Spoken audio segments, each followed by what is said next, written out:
The second book of Moses, called Exodus. Chapter 1. Now these are the names of the children of Israel which came into Egypt. Every man and his household came with Jacob. Reuben, Simeon, Levi, and Judah, Issachar, Zebulun, and Benjamin, Dan and Naphtali, Gad and Asher. And all the souls that came out of the loins of Jacob were 70 souls, for Joseph was in Egypt already. And Joseph died, and all his brethren, and all that generation. And the children of Israel were fruitful, and increased abundantly, and multiplied, and waxed exceeding mighty, and the land was filled with them. Now there arose up a new king over Egypt, which knew not Joseph. And he said unto his people, Behold, the people of the children of Israel are more and mightier than we. Come on, let us deal wisely with them, lest they multiply, and it come to pass that when there falleth out any war, they join also unto our enemies, and fight against us, and so get them up out of the land. Therefore they did set over them taskmasters, to afflict them with their burdens.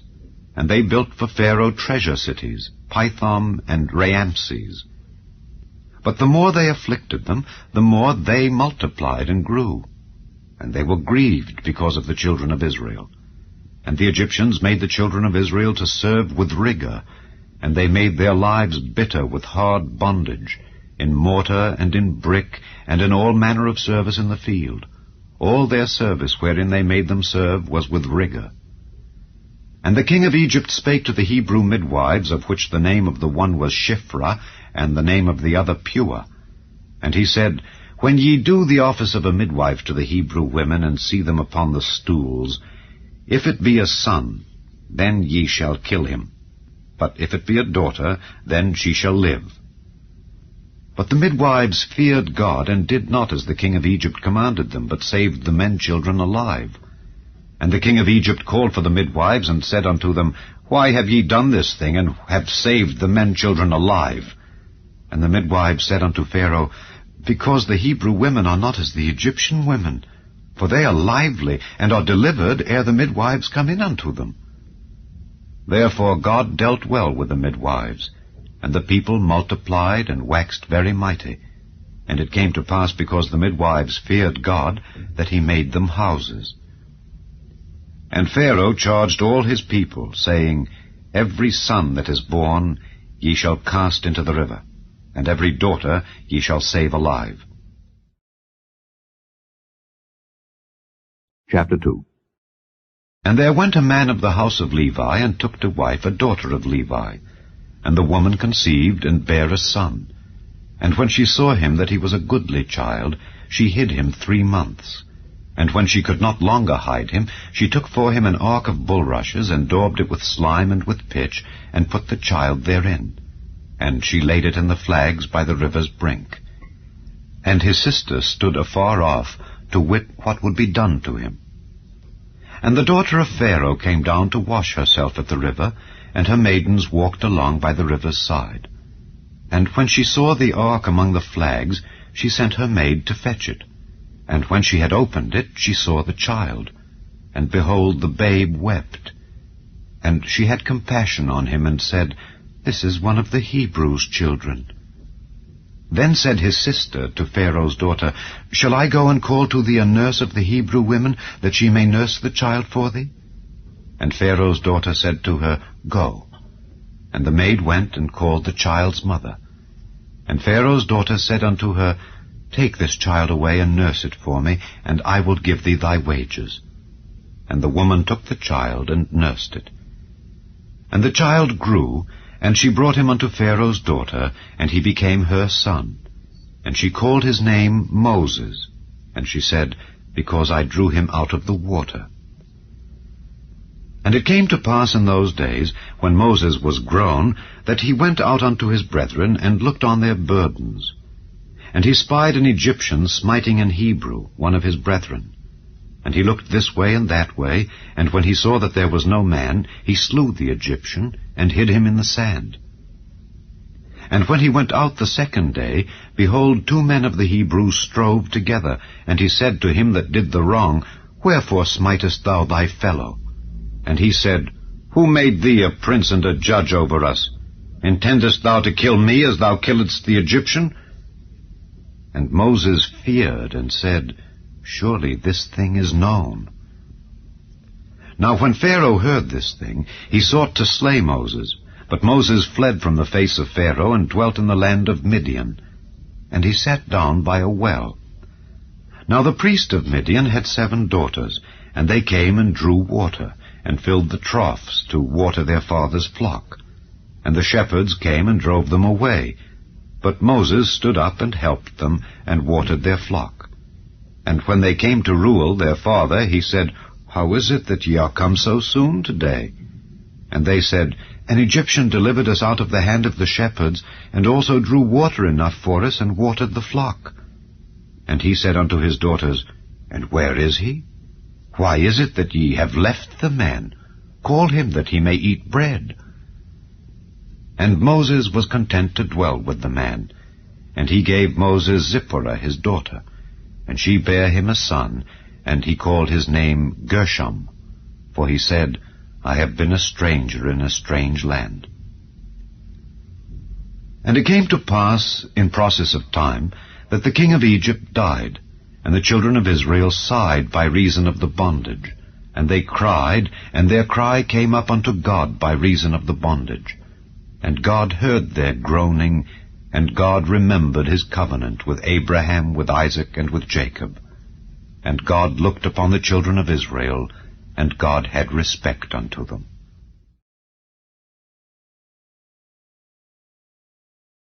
Chapter 3. Now Moses kept the flock of Jethro his father-in-law, the priest of Midian.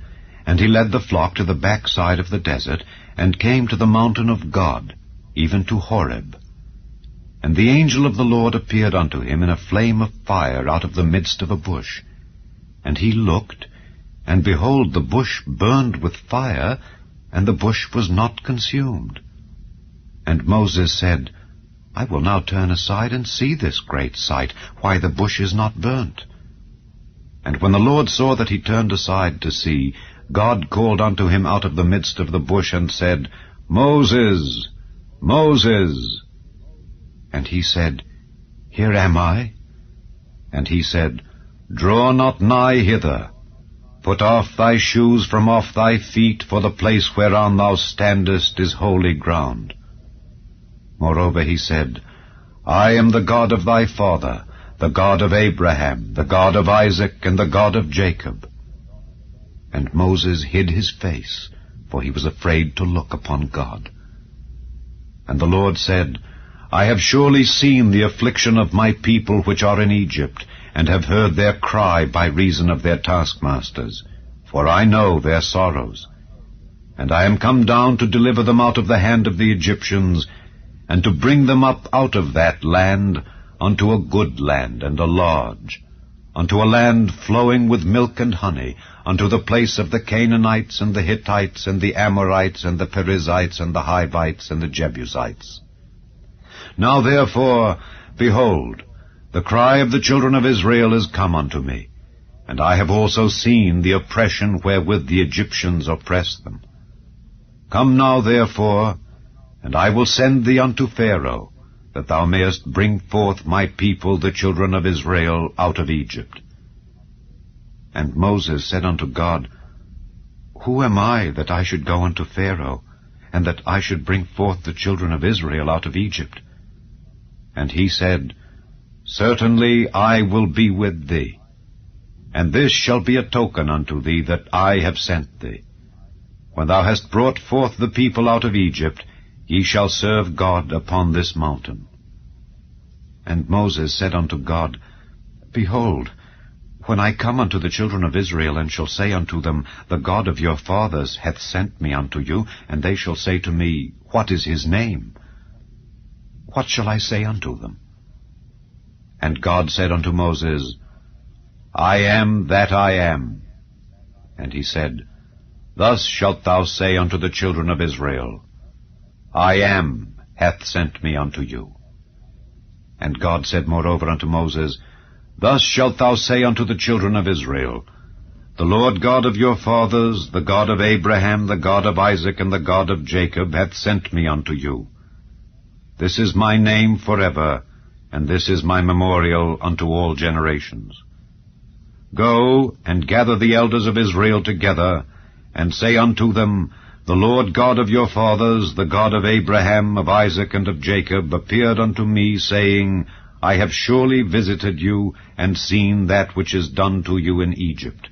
And I have said, I will bring you up out of the affliction of Egypt unto the land of the Canaanites, and the Hittites, and the Amorites, and the Perizzites, and the Hivites, and the Jebusites, unto a land flowing with milk and honey.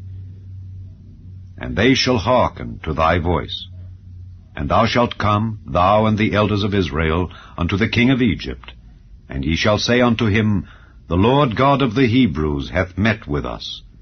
And now let us go, we beseech thee, 3 days' journey into the wilderness, that we may sacrifice to the Lord our God. And I am sure that the king of Egypt will not let you go, no, not by a mighty hand. And I will stretch out my hand, and smite Egypt with all my wonders, which I will do in the midst thereof. And after that he will let you go. And I will give this people favor in the sight of the Egyptians, and it shall come to pass that when ye go, ye shall not go empty. But every woman shall borrow of her neighbor, and of her that sojourneth in her house, jewels of silver, and jewels of gold, and raiment. And ye shall put them upon your sons and upon your daughters, and ye shall spoil the Egyptians. Chapter 4. And Moses answered and said, But behold, they will not believe me, nor hearken unto my voice. For they will say, The Lord hath not appeared unto thee. And the Lord said unto him, What is that in thine hand? And he said, A rod. And he said, Cast it on the ground. And he cast it on the ground, and it became a serpent, and Moses fled from before it. And the Lord said unto Moses, Put forth thine hand, and take it by the tail. And he put forth his hand, and caught it, and it became a rod in his hand. That they may believe that the Lord God of their fathers, the God of Abraham, the God of Isaac, and the God of Jacob, hath appeared unto thee. And the Lord said furthermore unto him, Put now thine hand into thy bosom. And he put his hand into his bosom, and when he took it out, behold, his hand was leprous as snow. And he said, Put thine hand into thy bosom again. And he put his hand into his bosom again, and plucked it out of his bosom, and behold, it was turned again as his other flesh. And it shall come to pass, if they will not believe thee, neither hearken to the voice of the first sign, that they will believe the voice of the latter sign. And it shall come to pass, if they will not believe also these 2 signs, neither hearken unto thy voice, that thou shalt take of the water of the river, and pour it upon the dry land, and the water which thou takest out of the river shall become blood upon the dry land. And Moses said unto the Lord, O my Lord, I am not eloquent, neither heretofore, nor since thou hast spoken unto thy servant, but I am slow of speech and of a slow tongue. And the Lord said unto him, Who hath made man's mouth? Or who maketh the dumb, or deaf, or the seeing, or the blind? Have not I, the Lord? Now therefore go, and I will be with thy mouth, and teach thee what thou shalt say. And he said, O my Lord, send, I pray thee, by the hand of him whom thou wilt send. And the anger of the Lord was kindled against Moses, and he said, Is not Aaron the Levite thy brother? I know that he can speak well, and also, behold, he cometh forth to meet thee. And when he seeth thee, he will be glad in his heart. And thou shalt speak unto him, and put words in his mouth, and I will be with thy mouth, and with his mouth, and will teach you what ye shall do. And he shall be thy spokesman unto the people, and he shall be, even he shall be to thee instead of a mouth, and thou shalt be to him instead of God. And thou shalt take this rod in thine hand, wherewith thou shalt do signs. And Moses went and returned to Jethro his father-in-law, and said unto him, Let me go, I pray thee, and return unto my brethren which are in Egypt, and see whether they be yet alive. And Jethro said to Moses, Go in peace. And the Lord said unto Moses in Midian, Go, return into Egypt, for all the men are dead which sought thy life. And Moses took his wife and his sons, and set them upon an ass, and he returned to the land of Egypt. And Moses took the rod of God in his hand. And the Lord said unto Moses, When thou goest to return into Egypt, see that thou do all those wonders before Pharaoh which I have put in thine hand. But I will harden his heart, that he shall not let the people go. And thou shalt say unto Pharaoh, Thus saith the Lord, Israel is my son, even my firstborn. And I say unto thee, Let my son go, that he may serve me. And if thou refuse to let him go, behold, I will slay thy son, even thy firstborn.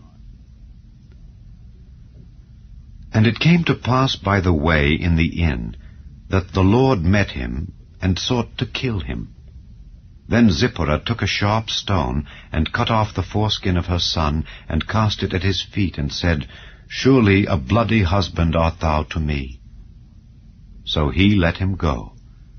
Then she said, A bloody husband thou art because of the circumcision. And the Lord said to Aaron, Go into the wilderness to meet Moses. And he went and met him in the mount of God, and kissed him.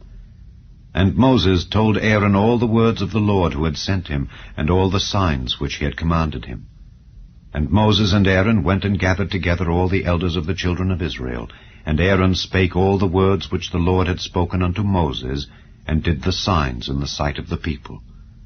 And the people believed. And when they heard that the Lord had visited the children of Israel, and that he had looked upon their affliction, then they bowed their heads and worshipped.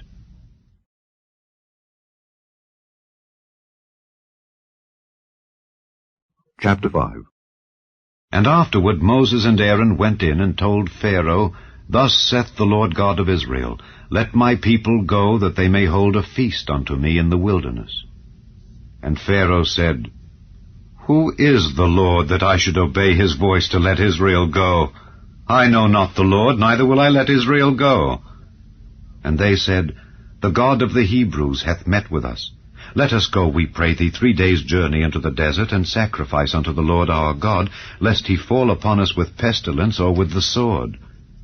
And the king of Egypt said unto them, Wherefore do ye, Moses and Aaron, let the people from their works? Get you unto your burdens. And Pharaoh said, Behold, the people of the land now are many, and ye make them rest from their burdens. And Pharaoh commanded the same day the taskmasters of the people and their officers, saying, Ye shall no more give the people straw to make brick as heretofore. Let them go and gather straw for themselves. And the tale of the bricks which they did make heretofore ye shall lay upon them. Ye shall not diminish aught thereof. For they be idle. Therefore they cry, saying, Let us go and sacrifice to our God. Let their more work be laid upon the men, that they may labor therein, and let them not regard vain words. And the taskmasters of the people went out, and their officers, and they spake to the people, saying, Thus saith Pharaoh, I will not give you straw. Go ye, get you straw where ye can find it, yet not aught of your work shall be diminished. So the people were scattered abroad throughout all the land of Egypt, to gather stubble instead of straw. And the taskmasters hasted them, saying, Fulfill your works, your daily tasks, as when there was straw. And the officers of the children of Israel, which Pharaoh's taskmasters had set over them, were beaten, and demanded, Wherefore have ye not fulfilled your task in making brick both yesterday and today as heretofore? Then the officers of the children of Israel came and cried unto Pharaoh, saying, Wherefore dealest thou thus with thy servants? There is no straw given unto thy servants, and they say to us, Make brick. And behold, thy servants are beaten. But the fault is in thine own people. But he said, Ye are idle, ye are idle. Therefore ye say, Let us go and do sacrifice to the Lord. Go therefore now and work. For there shall no straw be given you, yet shall ye deliver the tale of bricks. And the officers of the children of Israel did see that they were in evil case, after it was said, Ye shall not minish aught from your bricks of your daily task. And they met Moses and Aaron, who stood in the way, as they came forth from Pharaoh, and they said unto them, The Lord look upon you and judge. Because ye have made our savor to be abhorred in the eyes of Pharaoh and in the eyes of his servants, to put a sword in their hand to slay us. And Moses returned unto the Lord and said, Lord, wherefore hast thou so evil entreated this people? Why is it that thou hast sent me? For since I came to Pharaoh to speak in thy name, he hath done evil to this people. Neither hast thou delivered thy people at all. Chapter 6. Then the Lord said unto Moses, Now shalt thou see what I will do to Pharaoh. For with a strong hand shall he let them go, and with a strong hand shall he drive them out of his land. And God spake unto Moses, and said unto him, I am the Lord, and I appeared unto Abraham, unto Isaac, and unto Jacob by the name of God Almighty, but by my name Jehovah was I not known to them. And I have also established my covenant with them, to give them the land of Canaan, the land of their pilgrimage, wherein they were strangers. And I have also heard the groaning of the children of Israel, whom the Egyptians keep in bondage, and I have remembered my covenant. Wherefore say unto the children of Israel, I am the Lord, and I will bring you out from under the burdens of the Egyptians, and I will rid you out of their bondage, and I will redeem you with a stretched out arm, and with great judgments. And I will take you to me for a people, and I will be to you a God. And ye shall know that I am the Lord your God, which bringeth you out from under the burdens of the Egyptians. And I will bring you in unto the land concerning the which I did swear to give it to Abraham, to Isaac, and to Jacob. And I will give it you for an heritage. I am the Lord. And Moses spake so unto the children of Israel, but they hearkened not unto Moses for anguish of spirit and for cruel bondage. And the Lord spake unto Moses, saying, Go in, speak unto Pharaoh king of Egypt, that he let the children of Israel go out of his land. And Moses spake before the Lord, saying, Behold, the children of Israel have not hearkened unto me. How then shall Pharaoh hear me, who am of uncircumcised lips? And the Lord spake unto Moses and unto Aaron, and gave them a charge unto the children of Israel and unto Pharaoh king of Egypt, to bring the children of Israel out of the land of Egypt.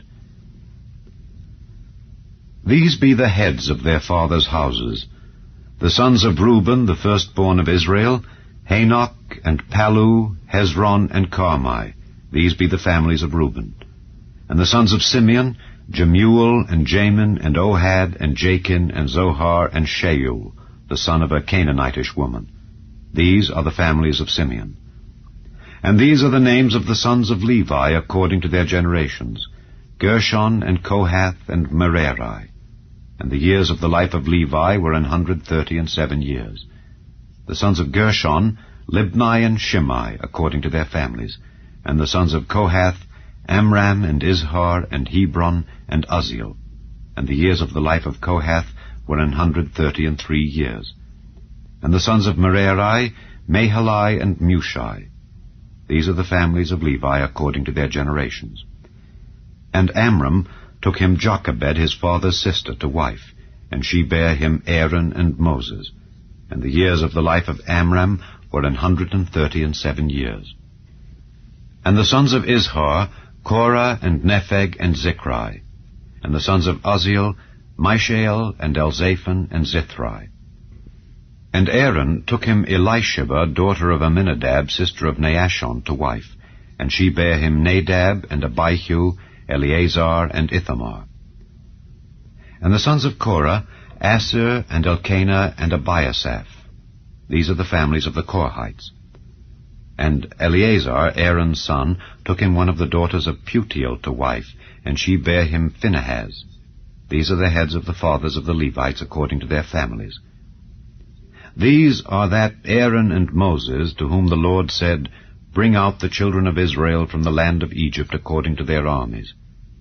These are they which spake to Pharaoh king of Egypt, to bring out the children of Israel from Egypt. These are that Moses and Aaron. And it came to pass on the day when the Lord spake unto Moses in the land of Egypt, that the Lord spake unto Moses, saying, I am the Lord. Speak thou unto Pharaoh king of Egypt all that I say unto thee. And Moses said before the Lord, Behold, I am of uncircumcised lips, and how shall Pharaoh hearken unto me? Chapter 7. And the Lord said unto Moses, See, I have made thee a god to Pharaoh, and Aaron thy brother shall be thy prophet. Thou shalt speak all that I command thee, and Aaron thy brother shall speak unto Pharaoh, that he send the children of Israel out of his land. And I will harden Pharaoh's heart, and multiply my signs and my wonders in the land of Egypt. But Pharaoh shall not hearken unto you, that I may lay my hand upon Egypt, and bring forth mine armies and my people, the children of Israel, out of the land of Egypt, by great judgments. And the Egyptians shall know that I am the Lord, when I stretch forth mine hand upon Egypt, and bring out the children of Israel from among them. And Moses and Aaron did as the Lord commanded them. So did they. And Moses was 80 years old, and Aaron 83 years old, when they spake unto Pharaoh. And the Lord spake unto Moses and unto Aaron, saying, When Pharaoh shall speak unto you, saying, Show a miracle for you, then thou shalt say unto Aaron, Take thy rod, and cast it before Pharaoh, and it shall become a serpent. And Moses and Aaron went in unto Pharaoh, and they did so as the Lord had commanded. And Aaron cast down his rod before Pharaoh and before his servants, and it became a serpent. Then Pharaoh also called the wise men and the sorcerers. Now the magicians of Egypt, they also did in like manner with their enchantments, for they cast down every man his rod, and they became serpents. But Aaron's rod swallowed up their rods. And he hardened Pharaoh's heart, that he hearkened not unto them, as the Lord had said. And the Lord said unto Moses, Pharaoh's heart is hardened, he refuseth to let the people go. Get thee unto Pharaoh in the morning. Lo, he goeth out unto the water, and thou shalt stand by the river's brink against he come. And the rod which was turned to a serpent shalt thou take in thine hand. And thou shalt say unto him, The Lord God of the Hebrews hath sent me unto thee, saying, Let my people go, that they may serve me in the wilderness. And behold, hitherto thou wouldest not hear. Thus saith the Lord, In this thou shalt know that I am the Lord. Behold, I will smite with the rod that is in mine hand upon the waters which are in the river, and they shall be turned to blood, and the fish that is in the river shall die, and the river shall stink, and the Egyptians shall loathe to drink of the water of the river. And the Lord spake unto Moses, Say unto Aaron, Take thy rod, and stretch out thine hand upon the waters of Egypt, upon their streams, upon their rivers, and upon their ponds, and upon all their pools of water, that they may become blood, and that there may be blood throughout all the land of Egypt, both in vessels of wood and in vessels of stone. And Moses and Aaron did so as the Lord commanded. And he lifted up the rod, and smote the waters that were in the river in the sight of Pharaoh and in the sight of his servants, and all the waters that were in the river were turned to blood, and the fish that was in the river died, and the river stank, and the Egyptians could not drink of the water of the river, and there was blood throughout all the land of Egypt. And the magicians of Egypt did so with their enchantments. And Pharaoh's heart was hardened, neither did he hearken unto them, as the Lord had said. And Pharaoh turned and went into his house, neither did he set his heart to this also. And all the Egyptians digged round about the river for water to drink, for they could not drink of the water of the river. And 7 days were fulfilled after that the Lord had smitten the river. Chapter 8. And the Lord spake unto Moses, Go unto Pharaoh, and say unto him, Thus saith the Lord, Let my people go, that they may serve me. And if thou refuse to let them go, behold, I will smite all thy borders with frogs, and the river shall bring forth frogs abundantly, which shall go up and come into thine house, and into thy bedchamber, and upon thy bed, and into the house of thy servants, and upon thy people, and into thine ovens, and into thy kneading troughs. and the frogs shall come up both on thee, and upon thy people, and upon all thy servants. And the Lord spake unto Moses, Say unto Aaron, Stretch forth thine hand with thy rod over the streams, over the rivers, and over the ponds, and cause frogs to come up upon the land of Egypt. And Aaron stretched out his hand over the waters of Egypt, and the frogs came up and covered the land of Egypt. And the magicians did so with their enchantments, and brought up frogs upon the land of Egypt. Then Pharaoh called for Moses and Aaron, and said, Entreat the Lord that he may take away the frogs from me and from my people, and I will let the people go, that they may do sacrifice unto the Lord. And Moses said unto Pharaoh, Glory over me. When shall I entreat for thee, and for thy servants, and for thy people, to destroy the frogs from thee and thy houses, that they may remain in the river only? And he said, Tomorrow. And he said, Be it according to thy word, that thou mayest know that there is none like unto the Lord our God. And the frogs shall depart from thee, and from thy houses, and from thy servants, and from thy people. They shall remain in the river only. And Moses and Aaron went out from Pharaoh, and Moses cried unto the Lord because of the frogs which he had brought against Pharaoh. And the Lord did according to the word of Moses, and the frogs died out of the houses, out of the villages, and out of the fields. And they gathered them together upon heaps, and the land stank. But when Pharaoh saw that there was respite, he hardened his heart, and hearkened not unto them, as the Lord had said. And the Lord said unto Moses, Say unto Aaron, Stretch out thy rod, and smite the dust of the land, that it may become lice throughout all the land of Egypt. And they did so.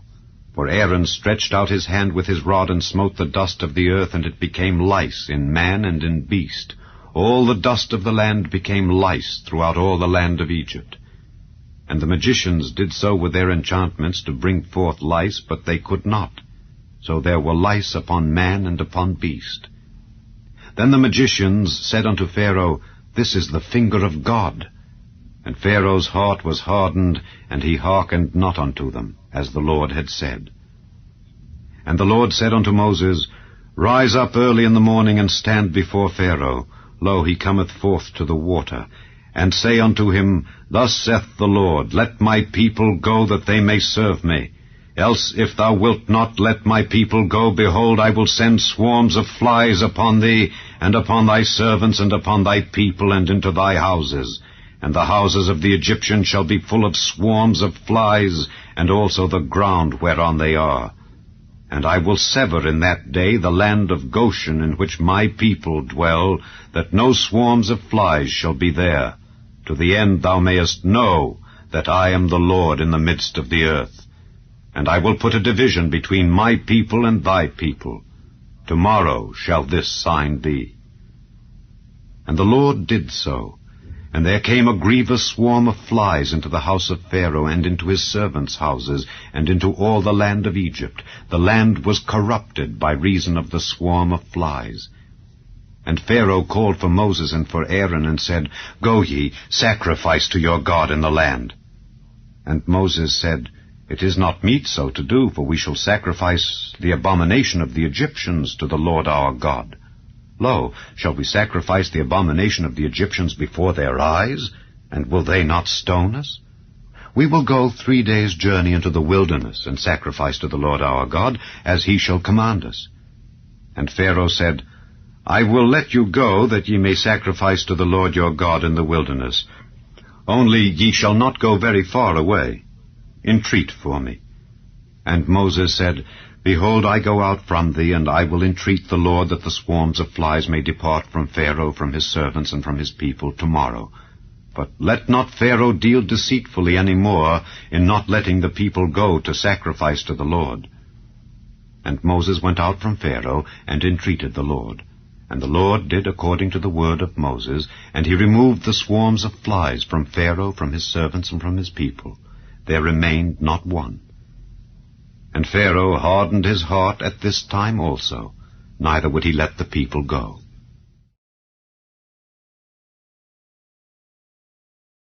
Chapter 9. Then the Lord said unto Moses, Go in unto Pharaoh, and tell him, Thus saith the Lord God of the Hebrews, Let my people go, that they may serve me. For if thou refuse to let them go, and wilt hold them still, behold, the hand of the Lord is upon thy cattle which is in the field, upon the horses, upon the asses, upon the camels, upon the oxen, and upon the sheep. There shall be a very grievous murrain. And the Lord shall sever between the cattle of Israel and the cattle of Egypt, and there shall nothing die of all that is the children's of Israel. And the Lord appointed a set time, saying, Tomorrow the Lord shall do this thing in the land. And the Lord did that thing on the morrow, and all the cattle of Egypt died, but of the cattle of the children of Israel died not one. And Pharaoh sent, and behold, there was not one of the cattle of the Israelites dead. And the heart of Pharaoh was hardened, and he did not let the people go. And the Lord said unto Moses and unto Aaron, Take 2 you handfuls of ashes of the furnace, and let Moses sprinkle it toward the heaven in the sight of Pharaoh, and it shall become small dust in all the land of Egypt, and shall be a boil breaking forth with blains upon man and upon beast throughout all the land of Egypt. And they took ashes of the furnace, and stood before Pharaoh, and Moses sprinkled it up toward heaven, and it became a boil breaking forth with blains upon man and upon beast. And the magicians could not stand before Moses because of the boils, for the boil was upon the magicians and upon all the Egyptians. And the Lord hardened the heart of Pharaoh, and he hearkened not unto them, as the Lord had spoken unto Moses. And the Lord said unto Moses, Rise up early in the morning, and stand before Pharaoh, and say unto him, Thus saith the Lord God of the Hebrews, Let my people go, that they may serve me. For I will at this time send all my plagues upon thine heart, and upon thy servants, and upon thy people, that thou mayest know that there is none like me in all the earth. For now I will stretch out my hand, that I may smite thee and thy people with pestilence, and thou shalt be cut off from the earth. And in very deed, for this cause have I raised thee up, for to show in thee my power, and that my name may be declared throughout all the earth. As yet exaltest thou thyself against my people, that thou wilt not let them go? Behold, tomorrow about this time I will cause it to rain a very grievous hail, such as hath not been in Egypt since the foundation thereof even until now. Send therefore now, and gather thy cattle and all that thou hast in the field, for upon every man and beast which shall be found in the field and shall not be brought home, the hail shall come down upon them, and they shall die. He that feared the word of the Lord among the servants of Pharaoh made his servants and his cattle flee into the houses, and he that regarded not the word of the Lord left his servants and his cattle in the field. And the Lord said unto Moses, Stretch forth thine hand toward heaven, that there may be hail in all the land of Egypt, upon man and upon beast, and upon every herb of the field throughout the land of Egypt. And Moses stretched forth his rod toward heaven, and the Lord sent thunder and hail, and the fire ran along upon the ground, and the Lord rained hail upon the land of Egypt. So there was hail and fire mingled with the hail, very grievous, such as there was none like it in all the land of Egypt since it became a nation.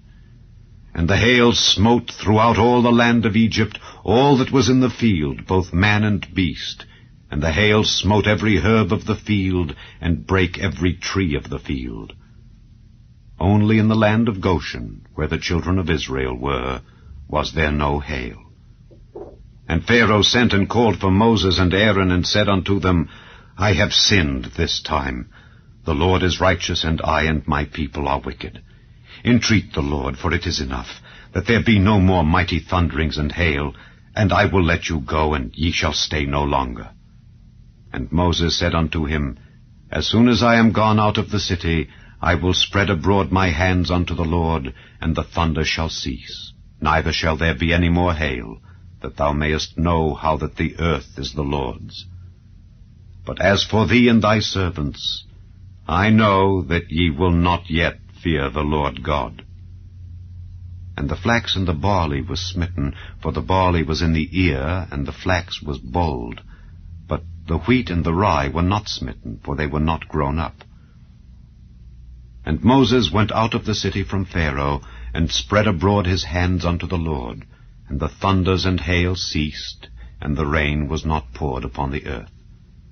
And when Pharaoh saw that the rain and the hail and the thunders were ceased, he sinned yet more, and hardened his heart, he and his servants. And the heart of Pharaoh was hardened, neither would he let the children of Israel go, as the Lord had spoken by Moses. Chapter 10. And the Lord said unto Moses, Go in unto Pharaoh, for I have hardened his heart and the heart of his servants, that I might show these my signs before him, and that thou mayest tell in the ears of thy son and of thy son's son what things I have wrought in Egypt, and my signs which I have done among them, that ye may know how that I am the Lord. And Moses and Aaron came in unto Pharaoh, and said unto him, Thus saith the Lord God of the Hebrews, How long wilt thou refuse to humble thyself before me? Let my people go, that they may serve me. Else, if thou refuse to let my people go, behold, tomorrow will I bring the locusts into thy coast, and they shall cover the face of the earth, that one cannot be able to see the earth. And they shall eat the residue of that which is escaped, which remaineth unto you from the hail, and shall eat every tree which groweth for you out of the field. And they shall fill thy houses, and the houses of all thy servants, and the houses of all the Egyptians, which neither thy fathers nor thy fathers' fathers have seen since the day that they were upon the earth unto this day. And he turned himself and went out from Pharaoh. And Pharaoh's servants said unto him, How long shall this man be a snare unto us? Let the men go, that they may serve the Lord their God. Knowest thou not yet that Egypt is destroyed? And Moses and Aaron were brought again unto Pharaoh, and he said unto them, Go, serve the Lord your God. But who are they that shall go? And Moses said, We will go with our young and with our old, with our sons and with our daughters, with our flocks and with our herds will we go, for we must hold a feast unto the Lord. And he said unto them, Let the Lord be so with you as I will let you go and your little ones. Look to it, for evil is before you. Not so. Go now, ye that are men, and serve the Lord, for that ye did desire. And they were driven out from Pharaoh's presence. And the Lord said unto Moses, Stretch out thine hand over the land of Egypt for the locusts, that they may come up upon the land of Egypt, and eat every herb of the land, even all that the hail hath left. And Moses stretched forth his rod over the land of Egypt, and the Lord brought an east wind upon the land all that day and all that night. And when it was morning, the east wind brought the locusts. And the locusts went up over all the land of Egypt, and rested in all the coasts of Egypt. Very grievous were they. Before them there were no such locusts as they, neither after them shall be such. For they covered the face of the whole earth, so that the land was darkened. And they did eat every herb of the land, and all the fruit of the trees which the hail had left. And there remained not any green thing in the trees, or in the herbs of the field, through all the land of Egypt. Then Pharaoh called for Moses and Aaron in haste, and he said, I have sinned against the Lord your God and against you. Now therefore forgive, I pray thee, my sin only this once, and entreat the Lord your God that he may take away from me this death only. And he went out from Pharaoh and entreated the Lord. And the Lord turned a mighty strong west wind, which took away the locusts and cast them into the Red Sea. There remained not one locust in all the coasts of Egypt. But the Lord hardened Pharaoh's heart, so that he would not let the children of Israel go. And the Lord said unto Moses, Stretch out thine hand toward heaven, that there may be darkness over the land of Egypt, even darkness which may be felt. And Moses stretched forth his hand toward heaven, and there was a thick darkness in all the land of Egypt 3 days. They saw not one another, neither rose any from his place for 3 days. But all the children of Israel had light in their dwellings. And Pharaoh called unto Moses and said, Go ye, serve the Lord, only let your flocks and your herds be stayed. Let your little ones also go with you. And Moses said, Thou must give us also sacrifices and burnt offerings, that we may sacrifice unto the Lord our God. Our cattle also shall go with us. There shall not an hoof be left behind, for thereof must we take to serve the Lord our God. And we know not with what we must serve the Lord until we come thither. But the Lord hardened Pharaoh's heart, and he would not let them go. And Pharaoh said unto him, Get thee from me.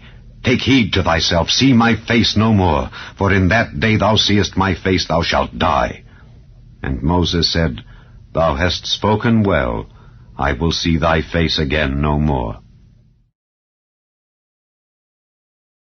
Chapter 11. And the Lord said unto Moses, Yet will I bring one plague more upon Pharaoh and upon Egypt. Afterwards he will let you go hence. When he shall let you go, he shall surely thrust you out hence altogether. Speak now in the ears of the people, and let every man borrow of his neighbor, and every woman of her neighbor, jewels of silver and jewels of gold. And the Lord gave the people favor in the sight of the Egyptians. Moreover, the man Moses was very great in the land of Egypt, in the sight of Pharaoh's servants, and in the sight of the people. And Moses said, Thus saith the Lord, About midnight will I go out into the midst of Egypt, and all the firstborn in the land of Egypt shall die, from the firstborn of Pharaoh that sitteth upon his throne, even unto the firstborn of the maidservant that is behind the mill, and all the firstborn of beasts. And there shall be a great cry throughout all the land of Egypt, such as there was none like it, nor shall be like it any more. But against any of the children of Israel shall not a dog move his tongue against man or beast, that ye may know how that the Lord doth put a difference between the Egyptians and Israel. And all these thy servants shall come down unto me, and bow down themselves unto me, saying, Get thee out, and all the people that follow thee. And after that I will go out. And he went out from Pharaoh in a great anger. And the Lord said unto Moses, Pharaoh shall not hearken unto you, that my wonders may be multiplied in the land of Egypt. And Moses and Aaron did all these wonders before Pharaoh. And the Lord hardened Pharaoh's heart, so that he would not let the children of Israel go out of his land. Chapter 12. And the Lord spake unto Moses and Aaron in the land of Egypt, saying, This month shall be unto you the beginning of months. It shall be the first month of the year to you. Speak ye unto all the congregation of Israel, saying, In the 10th day of this month they shall take to them every man a lamb according to the house of their fathers, a lamb for an house. And if the household be too little for the lamb, let him and his neighbor next unto his house take it according to the number of the souls. Every man according to his eating shall make your count for the lamb. Your lamb shall be without blemish, a male of the first year. Ye shall take it out from the sheep or from the goats. And ye shall keep it up until the 14th day of the same month. And the whole assembly of the congregation of Israel shall kill it in the evening. And they shall take of the blood, and strike it on the 2 side posts, and on the upper doorpost of the houses wherein they shall eat it. And they shall eat the flesh in that night, roast with fire, and unleavened bread, and with bitter herbs they shall eat it. Eat not of it raw, nor sodden at all with water, but roast with fire, his head with his legs, and with the purtenance thereof. And ye shall let nothing of it remain until the morning, and that which remaineth of it until the morning ye shall burn with fire. And thus shall ye eat it, with your loins girded, your shoes on your feet, and your staff in your hand, and ye shall eat it in haste. It is the Lord's Passover. For I will pass through the land of Egypt this night, and will smite all the firstborn in the land of Egypt, both man and beast. And against all the gods of Egypt I will execute judgment. I am the Lord. And the blood shall be to you for a token upon the houses where ye are. And when I see the blood, I will pass over you, and the plague shall not be upon you to destroy you when I smite the land of Egypt. And this day shall be unto you for a memorial, and ye shall keep it a feast to the Lord throughout your generations. Ye shall keep it a feast by an ordinance forever. 7 days shall ye eat unleavened bread. Even the first day ye shall put away leaven out of your houses. For whosoever eateth leavened bread from the first day until the 7th day, that soul shall be cut off from Israel. And in the first day there shall be an holy convocation, and in the 7th day there shall be an holy convocation to you. No manner of work shall be done in them, save that which every man must eat. That only may be done of you. And ye shall observe the feast of unleavened bread. For in this selfsame day have I brought your armies out of the land of Egypt. Therefore shall ye observe this day in your generations by an ordinance forever. In the 1st month, On the 14th day of the month, at even, ye shall eat unleavened bread until the 21st day of the month at even. 7 days shall there be no leaven found in your houses. For whosoever eateth that which is leavened, even that soul shall be cut off from the congregation of Israel, whether he be a stranger or born in the land. Ye shall eat nothing leavened. In all your habitations shall ye eat unleavened bread. Then Moses called for all the elders of Israel, and said unto them, Draw out and take you a lamb according to your families, and kill the Passover. And ye shall take a bunch of hyssop, and dip it in the blood that is in the basin, and strike the lintel and the 2 side posts with the blood that is in the basin. And none of you shall go out at the door of his house until the morning. For the Lord will pass through to smite the Egyptians. And when he seeth the blood upon the lintel and on the 2 side posts, the Lord will pass over the door, and will not suffer the destroyer to come in unto your houses to smite you. And ye shall observe this thing for an ordinance to thee and to thy sons forever. And it shall come to pass, when ye be come to the land which the Lord will give you, according as he hath promised, that ye shall keep this service. And it shall come to pass, when your children shall say unto you, What mean ye by this service? That ye shall say, It is the sacrifice of the Lord's Passover, who passed over the houses of the children of Israel in Egypt, when he smote the Egyptians and delivered our houses. And the people bowed the head and worshipped. And the children of Israel went away, and did as the Lord had commanded Moses and Aaron. So did they. And it came to pass that at midnight the Lord smote all the firstborn in the land of Egypt, from the firstborn of Pharaoh that sat on his throne unto the firstborn of the captive that was in the dungeon, and all the firstborn of cattle. And Pharaoh rose up in the night, he and all his servants and all the Egyptians, and there was a great cry in Egypt, for there was not a house where there was not one dead. And he called for Moses and Aaron by night, and said, Rise up and get you forth from among my people, both ye and the children of Israel, and go, serve the Lord as ye have said. Also take your flocks and your herds as ye have said, and be gone, and bless me also. And the Egyptians were urgent upon the people that they might send them out of the land in haste, for they said, We be all dead men. And the people took their dough before it was leavened, their kneading troughs being bound up in their clothes upon their shoulders. And the children of Israel did according to the word of Moses. And they borrowed of the Egyptians jewels of silver and jewels of gold and raiment.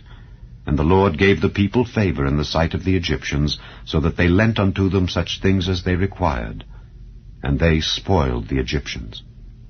And the children of Israel journeyed from Ramesses to Succoth, about 600,000 on foot that were men, beside children. And a mixed multitude went up also with them, and flocks and herds, even very much cattle. And they baked unleavened cakes of the dough which they brought forth out of Egypt, for it was not leavened, because they were thrust out of Egypt and could not tarry, neither had they prepared for themselves any victual. Now the sojourning of the children of Israel who dwelt in Egypt was 430 years. And it came to pass at the end of the 430 years, even the selfsame day it came to pass, that all the hosts of the Lord went out from the land of Egypt. It is a night to be much observed unto the Lord, for bringing them out from the land of Egypt. This is that night of the Lord to be observed of all the children of Israel in their generations. And the Lord said unto Moses and Aaron, This is the ordinance of the Passover. There shall no stranger eat thereof.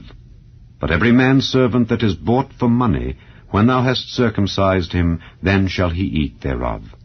A foreigner and an hired servant shall not eat thereof. In one house shall it be eaten. Thou shalt not carry forth aught of the flesh abroad out of the house, neither shall ye break a bone thereof. All the congregation of Israel shall keep it. And when a stranger shall sojourn with thee, and will keep the Passover to the Lord, let all his males be circumcised, and then let him come near and keep it. And he shall be as one that is born in the land. For no uncircumcised person shall eat thereof.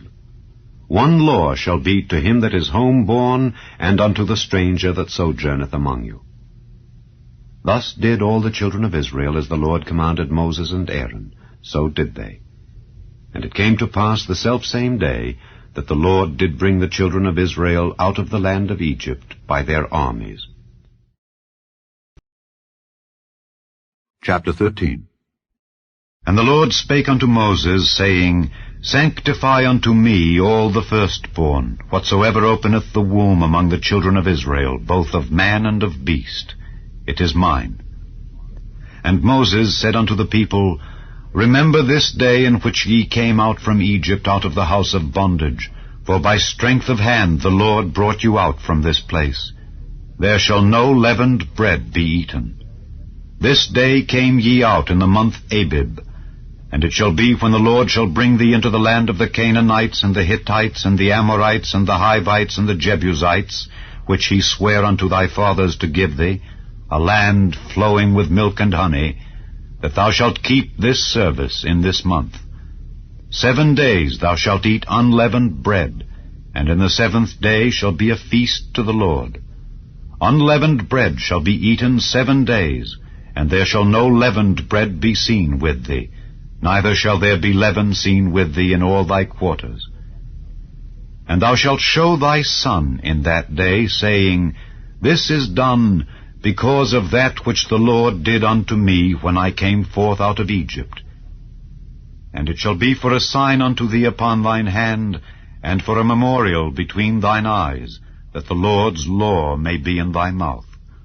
For with a strong hand hath the Lord brought thee out of Egypt. Thou shalt therefore keep this ordinance in his season from year to year.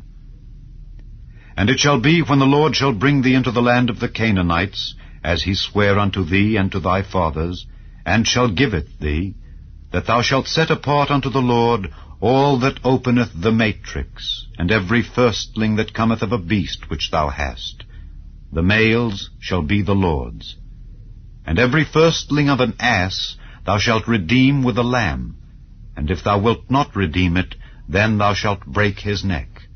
And all the firstborn of man among thy children shalt thou redeem. And it shall be, when thy son asketh thee in time to come, saying, What is this? That thou shalt say unto him, By strength of hand the Lord brought us out from Egypt, from the house of bondage.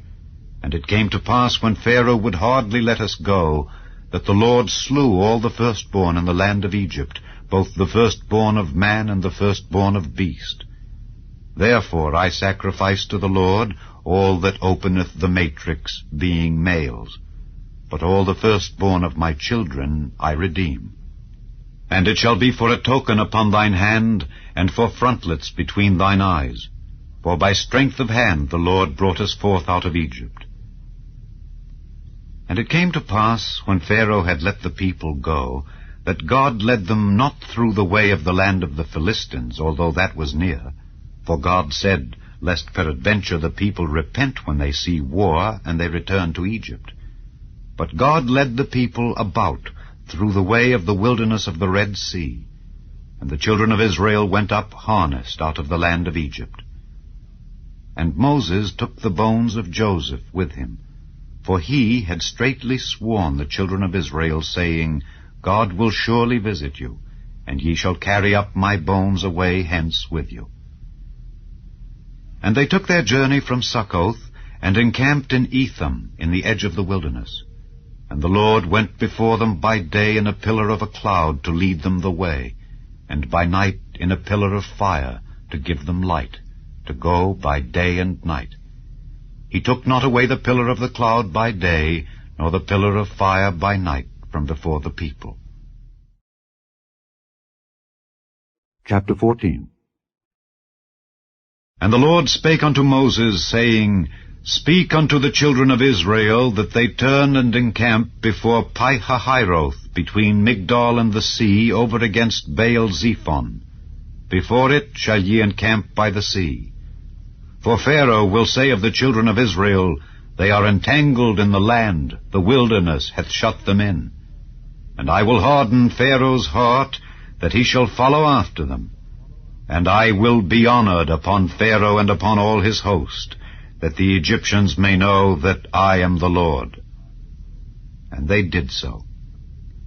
And it was told the king of Egypt that the people fled. And the heart of Pharaoh and of his servants was turned against the people, and they said, Why have we done this, that we have let Israel go from serving us? And he made ready his chariot, and took his people with him. And he took 600 chosen chariots, and all the chariots of Egypt, and captains over every one of them. And the Lord hardened the heart of Pharaoh king of Egypt, and he pursued after the children of Israel. And the children of Israel went out with an high hand. But the Egyptians pursued after them, all the horses and chariots of Pharaoh, and his horsemen and his army, and overtook them encamping by the sea, beside Pi-hahiroth, before Baal-zephon. And when Pharaoh drew nigh, the children of Israel lifted up their eyes, and behold, the Egyptians marched after them, and they were sore afraid. And the children of Israel cried out unto the Lord. And they said unto Moses, Because there were no graves in Egypt, hast thou taken us away to die in the wilderness? Wherefore hast thou dealt thus with us to carry us forth out of Egypt? Is not this the word that we did tell thee in Egypt, saying, Let us alone, that we may serve the Egyptians? For it had been better for us to serve the Egyptians, than that we should die in the wilderness. And Moses said unto the people, Fear ye not, stand still, and see the salvation of the Lord, which he will show to you today. For the Egyptians whom ye have seen today, ye shall see them again no more forever. The Lord shall fight for you, and ye shall hold your peace. And the Lord said unto Moses, Wherefore criest thou unto me? Speak unto the children of Israel that they go forward. But lift thou up thy rod, and stretch out thine hand over the sea, and divide it. And the children of Israel shall go on dry ground through the midst of the sea. And I, behold, I will harden the hearts of the Egyptians, and they shall follow them. And I will get me honor upon Pharaoh and upon all his host, upon his chariots and upon his horsemen. And the Egyptians shall know that I am the Lord, when I have gotten me honor upon Pharaoh, upon his chariots, and upon his horsemen. And the angel of God, which went before the camp of Israel, removed, and went behind them. And the pillar of the cloud went from before their face, and stood behind them. And it came between the camp of the Egyptians and the camp of Israel. And it was a cloud and darkness to them, but it gave light by night to these, so that the one came not near the other all the night.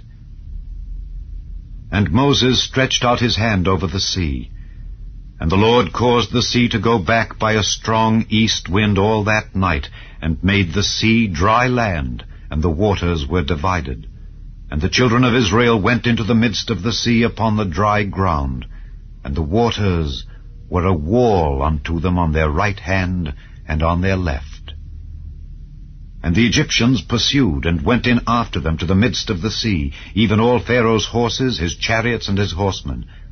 And it came to pass that in the morning watch the Lord looked unto the host of the Egyptians through the pillar of fire and of the cloud, and troubled the host of the Egyptians, and took off their chariot wheels, that they drave them heavily.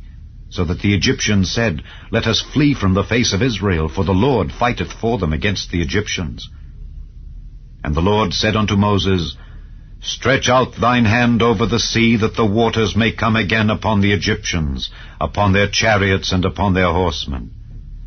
And Moses stretched forth his hand over the sea, and the sea returned to his strength when the morning appeared, and the Egyptians fled against it, and the Lord overthrew the Egyptians in the midst of the sea. And the waters returned, and covered the chariots and the horsemen, and all the host of Pharaoh that came into the sea after them. There remained not so much as one of them. But the children of Israel walked upon dry land in the midst of the sea, and the waters were a wall unto them on their right hand and on their left. Thus the Lord saved Israel that day out of the hand of the Egyptians, and Israel saw the Egyptians dead upon the seashore. And Israel saw that great work which the Lord did upon the Egyptians. And the people feared the Lord, and believed the Lord and his servant Moses. Chapter 15. Then sang Moses and the children of Israel this song unto the Lord, and spake, saying, I will sing unto the Lord, for he hath triumphed gloriously. The horse and his rider hath he thrown into the sea. The Lord is my strength and song, and he is become my salvation. He is my God, and I will prepare him an habitation, my father's God, and I will exalt him. The Lord is a man of war, the Lord is his name. Pharaoh's chariots and his host hath he cast into the sea. His chosen captains also are drowned in the Red Sea. The depths have covered them. They sank into the bottom as a stone. Thy right hand, O Lord, is become glorious in power. Thy right hand, O Lord, hath dashed in pieces the enemy. And in the greatness of thine excellency thou hast overthrown them that rose up against thee. Thou sentest forth thy wrath, which consumed them as stubble. And with the blast of thy nostrils the waters were gathered together, the floods stood upright as an heap, and the depths were congealed in the heart of the sea. The enemy said, I will pursue, I will overtake, I will divide the spoil. My lust shall be satisfied upon them. I will draw my sword, my hand shall destroy them. Thou didst blow with thy wind, the sea covered them. They sank as lead in the mighty waters. Who is like unto thee, O Lord, among the gods? Who is like thee, glorious in holiness, fearful in praises, doing wonders? Thou stretchedst out thy right hand, the earth swallowed them. Thou in thy mercy hast led forth the people which thou hast redeemed. Thou hast guided them in thy strength unto thy holy habitation. The people shall hear and be afraid. Sorrow shall take hold on the inhabitants of Palestina. Then the dukes of Edom shall be amazed. The mighty men of Moab trembling shall take hold upon them. All the inhabitants of Canaan shall melt away. Fear and dread shall fall upon them. By the greatness of thine arm they shall be as still as a stone, till thy people pass over, O Lord, till the people pass over which thou hast purchased. Thou shalt bring them in, and plant them in the mountain of thine inheritance. In the place, O Lord, which thou hast made for thee to dwell in the sanctuary, O Lord, which thy hands have established. The Lord shall reign forever and ever. For the horse of Pharaoh went in with his chariots and with his horsemen into the sea, and the Lord brought again the waters of the sea upon them. But the children of Israel went on dry land in the midst of the sea. And Miriam, the prophetess, the sister of Aaron, took a timbrel in her hand, and all the women went out after her with timbrels and with dances. And Miriam answered them, Sing ye to the Lord, for he hath triumphed gloriously. The horse and his rider hath he thrown into the sea. So Moses brought Israel from the Red Sea, and they went out into the wilderness of Shur. And they went 3 days in the wilderness, and found no water. And when they came to Merah, they could not drink of the waters of Merah, for they were bitter. Therefore the name of it was called Merah. And the people murmured against Moses, saying, What shall we drink? And he cried unto the Lord, and the Lord showed him a tree, which when he had cast into the waters were made sweet. There he made for them a statute and an ordinance, and there he proved them, and said, If thou wilt diligently hearken to the voice of the Lord thy God, and wilt do that which is right in his sight, and wilt give ear to his commandments, and keep all his statutes, I will put none of these diseases upon thee, which I have brought upon the Egyptians. For I am the Lord that healeth thee. And they came to Elim, where were 12 wells of water, and 70 palm trees. And they encamped there by the waters. Chapter 16. And they took their journey from Elim, and all the congregation of the children of Israel came unto the wilderness of Sin, which is between Elim and Sinai, on the 15th day of the 2nd month after their departing out of the land of Egypt. And the whole congregation of the children of Israel murmured against Moses and Aaron in the wilderness. And the children of Israel said unto them, Would to God we had died by the hand of the Lord in the land of Egypt, when we sat by the flesh pots, and when we did eat bread to the full. For ye have brought us forth into this wilderness to kill this whole assembly with hunger. Then said the Lord unto Moses, Behold, I will rain bread from heaven for you, and the people shall go out and gather a certain rate every day, that I may prove them whether they will walk in my law or no. And it shall come to pass that on the 6th day they shall prepare that which they bring in, and it shall be twice as much as they gather daily. And Moses and Aaron said unto all the children of Israel, At even then ye shall know that the Lord hath brought you out from the land of Egypt. And in the morning then ye shall see the glory of the Lord, for that he heareth your murmurings against the Lord. And what are we that ye murmur against us? And Moses said, This shall be, when the Lord shall give you in the evening flesh to eat, and in the morning bread to the full, for that the Lord heareth your murmurings which ye murmur against him. And what are we? Your murmurings are not against us, but against the Lord. And Moses spake unto Aaron, Say unto all the congregation of the children of Israel, Come near before the Lord, for he hath heard your murmurings. And it came to pass, as Aaron spake unto the whole congregation of the children of Israel, that they looked toward the wilderness, and behold, the glory of the Lord appeared in the cloud. And the Lord spake unto Moses, saying, I have heard the murmurings of the children of Israel. Speak unto them, saying, At even ye shall eat flesh, and in the morning ye shall be filled with bread, and ye shall know that I am the Lord your God. And it came to pass that at even the quails came up and covered the camp. And in the morning the dew lay round about the host. And when the dew that lay was gone up, behold, upon the face of the wilderness there lay a small round thing, as small as the hoarfrost on the ground. And when the children of Israel saw it, they said one to another, It is manna, for they wist not what it was. And Moses said unto them, This is the bread which the Lord hath given you to eat. This is the thing which the Lord hath commanded. Gather of it every man according to his eating, an omer for every man, according to the number of your persons. Take ye every man for them which are in his tents. And the children of Israel did so, and gathered, some more, some less. And when they did meet it with an omer, he that gathered much had nothing over, and he that gathered little had no lack. They gathered every man according to his eating. And Moses said, Let no man leave of it till the morning. Notwithstanding, they hearkened not unto Moses, but some of them left of it until the morning, and it bred worms and stank. And Moses was wroth with them.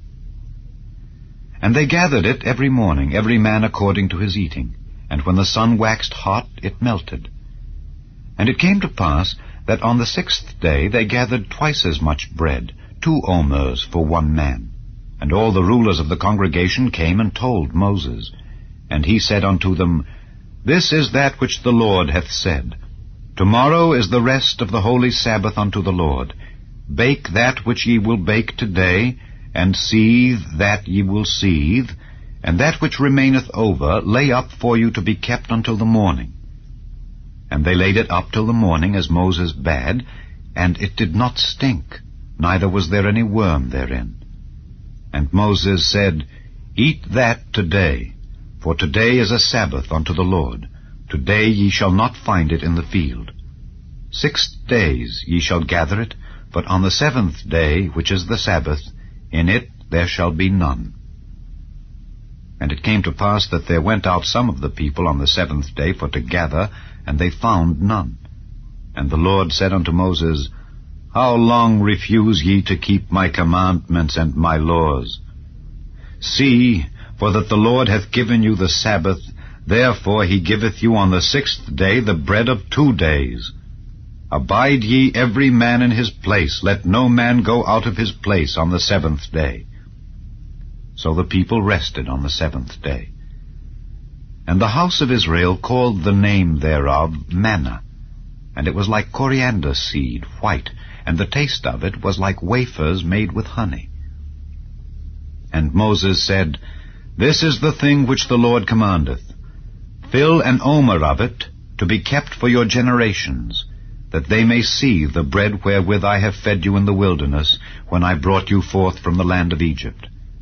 And Moses said unto Aaron, Take a pot, and put an omer full of manna therein, and lay it up before the Lord, to be kept for your generations. As the Lord commanded Moses, so Aaron laid it up before the testimony, to be kept. And the children of Israel did eat manna 40 years, until they came to a land inhabited. They did eat manna until they came unto the borders of the land of Canaan. Now an omer is the 10th part of an ephah. Chapter 17. And all the congregation of the children of Israel journeyed from the wilderness of Sin after their journeys according to the commandment of the Lord, and pitched in Rephidim. And there was no water for the people to drink. Wherefore the people did chide with Moses, and said, Give us water, that we may drink. And Moses said unto them, Why chide ye with me? Wherefore do ye tempt the Lord? And the people thirsted there for water, and the people murmured against Moses, and said, Wherefore is this that thou hast brought us up out of Egypt, to kill us and our children and our cattle with thirst? And Moses cried unto the Lord, saying, What shall I do unto this people? They be almost ready to stone me. And the Lord said unto Moses, Go on before the people, and take with thee of the elders of Israel. And thy rod, wherewith thou smotest the river, take in thine hand, and go. Behold, I will stand before thee there upon the rock in Horeb. And thou shalt smite the rock, and there shall come water out of it, that the people may drink. And Moses did so in the sight of the elders of Israel. And he called the name of the place Massah and Meribah, because of the chiding of the children of Israel, and because they tempted the Lord, saying, Is the Lord among us or not? Then came Amalek, and fought with Israel in Rephidim. And Moses said unto Joshua, Choose us out men, and go out, fight with Amalek. Tomorrow I will stand on the top of the hill with the rod of God in mine hand. So Joshua did as Moses had said to him, and fought with Amalek. And Moses, Aaron, and Hur went up to the top of the hill.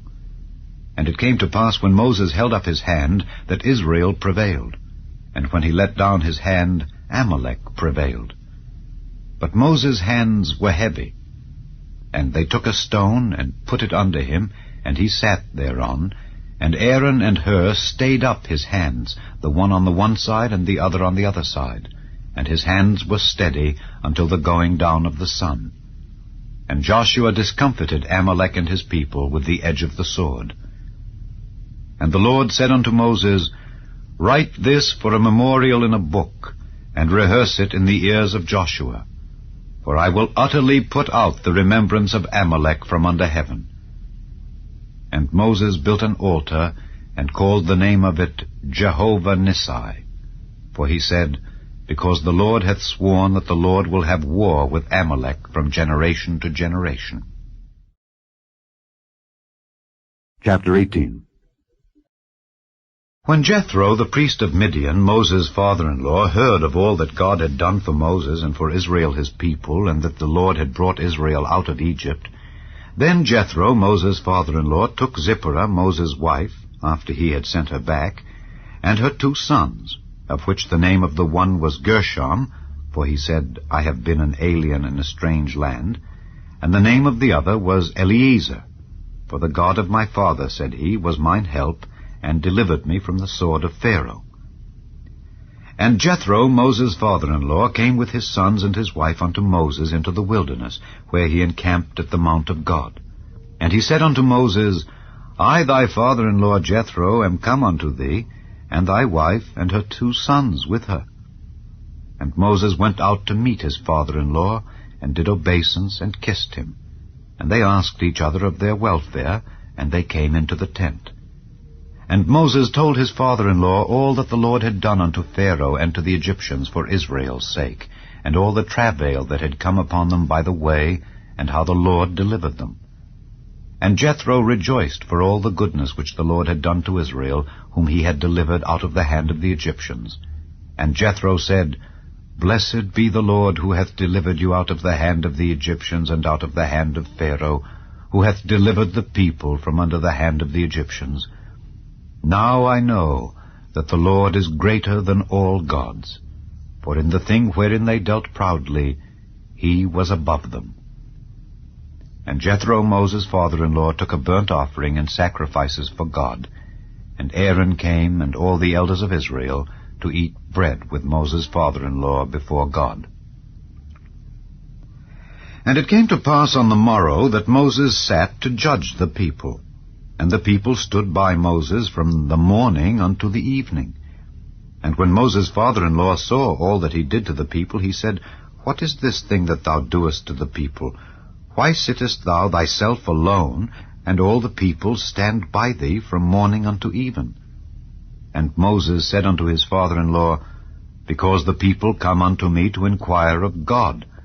When they have a matter, they come unto me, and I judge between one and another, and I do make them know the statutes of God and his laws. And Moses' father-in-law said unto him, The thing that thou doest is not good. Thou wilt surely wear away, both thou and this people that is with thee, for this thing is too heavy for thee. Thou art not able to perform it thyself alone. Hearken now unto my voice. I will give thee counsel, and God shall be with thee. Be thou for the people to Godward, that thou mayest bring the causes unto God. And thou shalt teach them ordinances and laws, and shalt show them the way wherein they must walk, and the work that they must do. Moreover, thou shalt provide out of all the people able men, such as fear God, men of truth, hating covetousness, and place such over them to be rulers of thousands, and rulers of hundreds, rulers of 50s, and rulers of 10s. And let them judge the people at all seasons. And it shall be that every great matter they shall bring unto thee, but every small matter they shall judge. So shall it be easier for thyself, and they shall bear the burden with thee. If thou shalt do this thing, and God command thee so, then thou shalt be able to endure, and all this people shall also go to their place in peace. So Moses hearkened to the voice of his father-in-law, and did all that he had said. And Moses chose able men out of all Israel, and made them heads over the people, rulers of thousands, rulers of hundreds, rulers of 50s, and rulers of 10s. And they judged the people at all seasons. The hard causes they brought unto Moses, but every small matter they judged themselves. And Moses let his father-in-law depart, and he went his way into his own land. Chapter 19. In the 3rd month, when the children of Israel were gone forth out of the land of Egypt, the same day came they into the wilderness of Sinai. For they were departed from Rephidim, and were come to the desert of Sinai, and had pitched in the wilderness. And there Israel camped before the mount. And Moses went up unto God, and the Lord called unto him out of the mountain, saying, Thus shalt thou say to the house of Jacob, and tell the children of Israel, Ye have seen what I did unto the Egyptians, and how I bare you on eagle's wings, and brought you unto myself. Now therefore, if ye will obey my voice indeed, and keep my covenant, then ye shall be a peculiar treasure unto me above all people, for all the earth is mine. And ye shall be unto me a kingdom of priests, and an holy nation. These are the words which thou shalt speak unto the children of Israel. And Moses came and called for the elders of the people, and laid before their faces all these words which the Lord commanded him. And all the people answered together, and said, All that the Lord hath spoken we will do. And Moses returned the words of the people unto the Lord. And the Lord said unto Moses, Lo, I come unto thee in a thick cloud, that the people may hear when I speak with thee, and believe thee forever. And Moses told the words of the people unto the Lord. And the Lord said unto Moses, Go unto the people, and sanctify them today and tomorrow, and let them wash their clothes, and be ready against the 3rd day.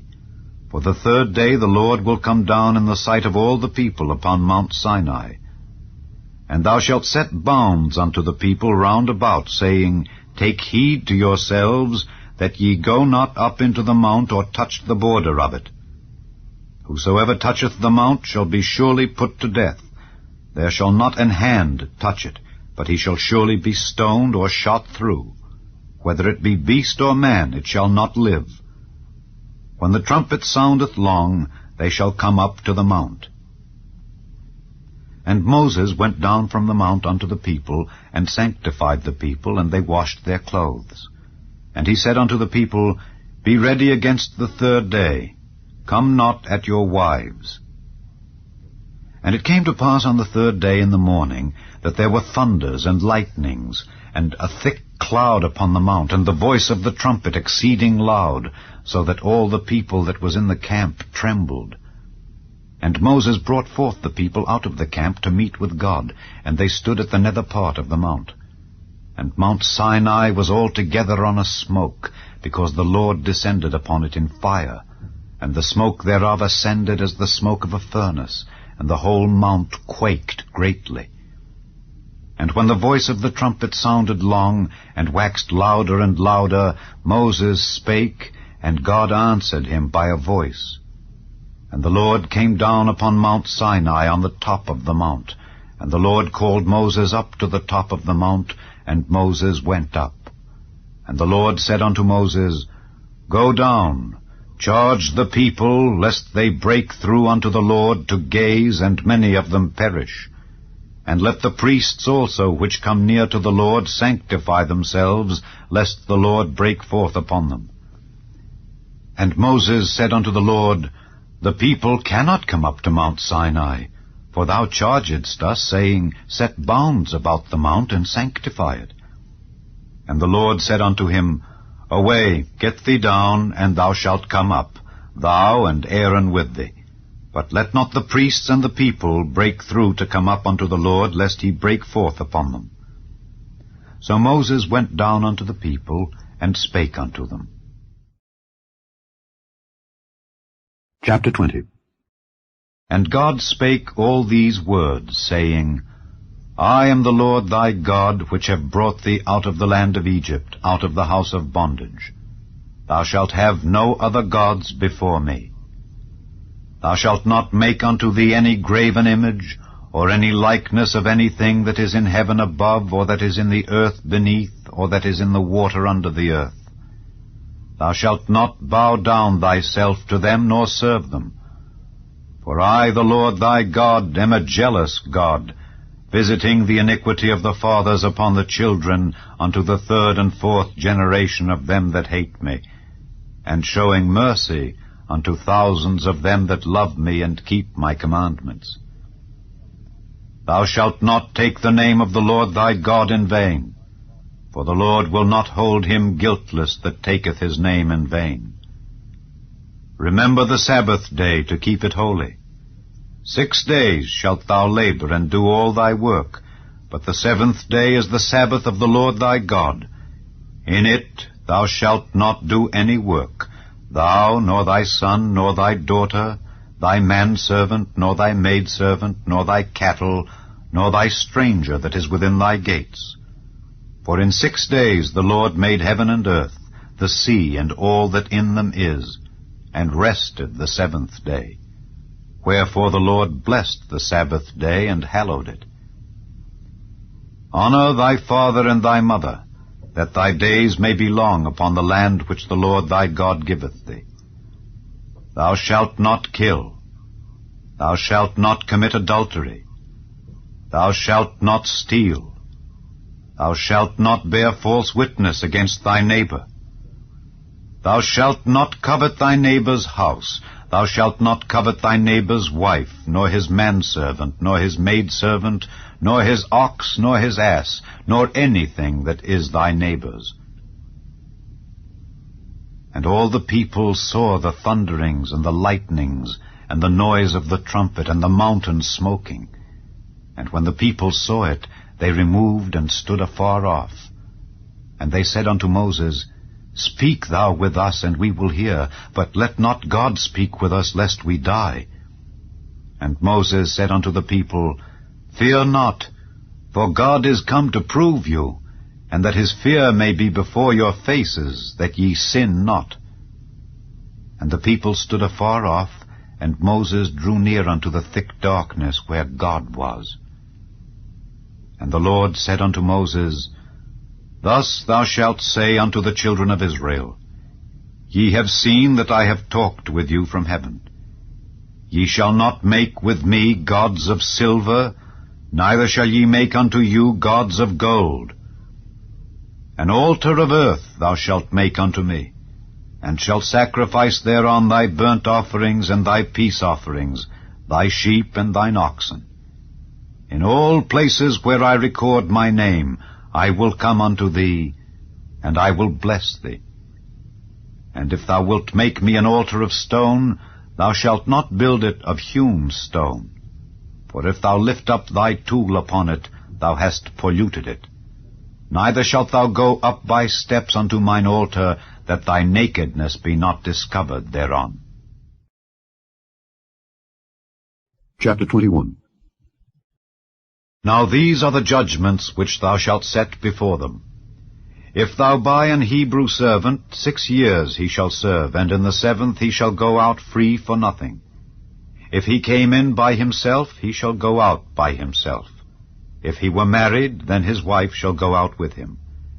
If his master have given him a wife, and she have borne him sons or daughters, the wife and her children shall be her master's, and he shall go out by himself. And if the servant shall plainly say, I love my master, my wife, and my children, I will not go out free, then his master shall bring him unto the judges. He shall also bring him to the door, or unto the doorpost, and his master shall bore his ear through with an awl, and he shall serve him forever. And if a man sell his daughter to be a maidservant, she shall not go out as the menservants do. If she please not her master, who hath betrothed her to himself, then shall he let her be redeemed. To sell her unto a strange nation he shall have no power, seeing he hath dealt deceitfully with her. And if he have betrothed her unto his son, he shall deal with her after the manner of daughters. If he take him another wife, her food, her raiment, and her duty of marriage shall he not diminish. And if he do not these 3 unto her, then shall she go out free without money. He that smiteth a man so that he die shall be surely put to death. And if a man lie not in wait, but God deliver him into his hand, then I will appoint thee a place whither he shall flee. But if a man come presumptuously upon his neighbor to slay him with guile, thou shalt take him from mine altar, that he may die. And he that smiteth his father or his mother shall be surely put to death. And he that stealeth a man and selleth him, or if he be found in his hand, he shall surely be put to death. And he that curseth his father or his mother shall surely be put to death.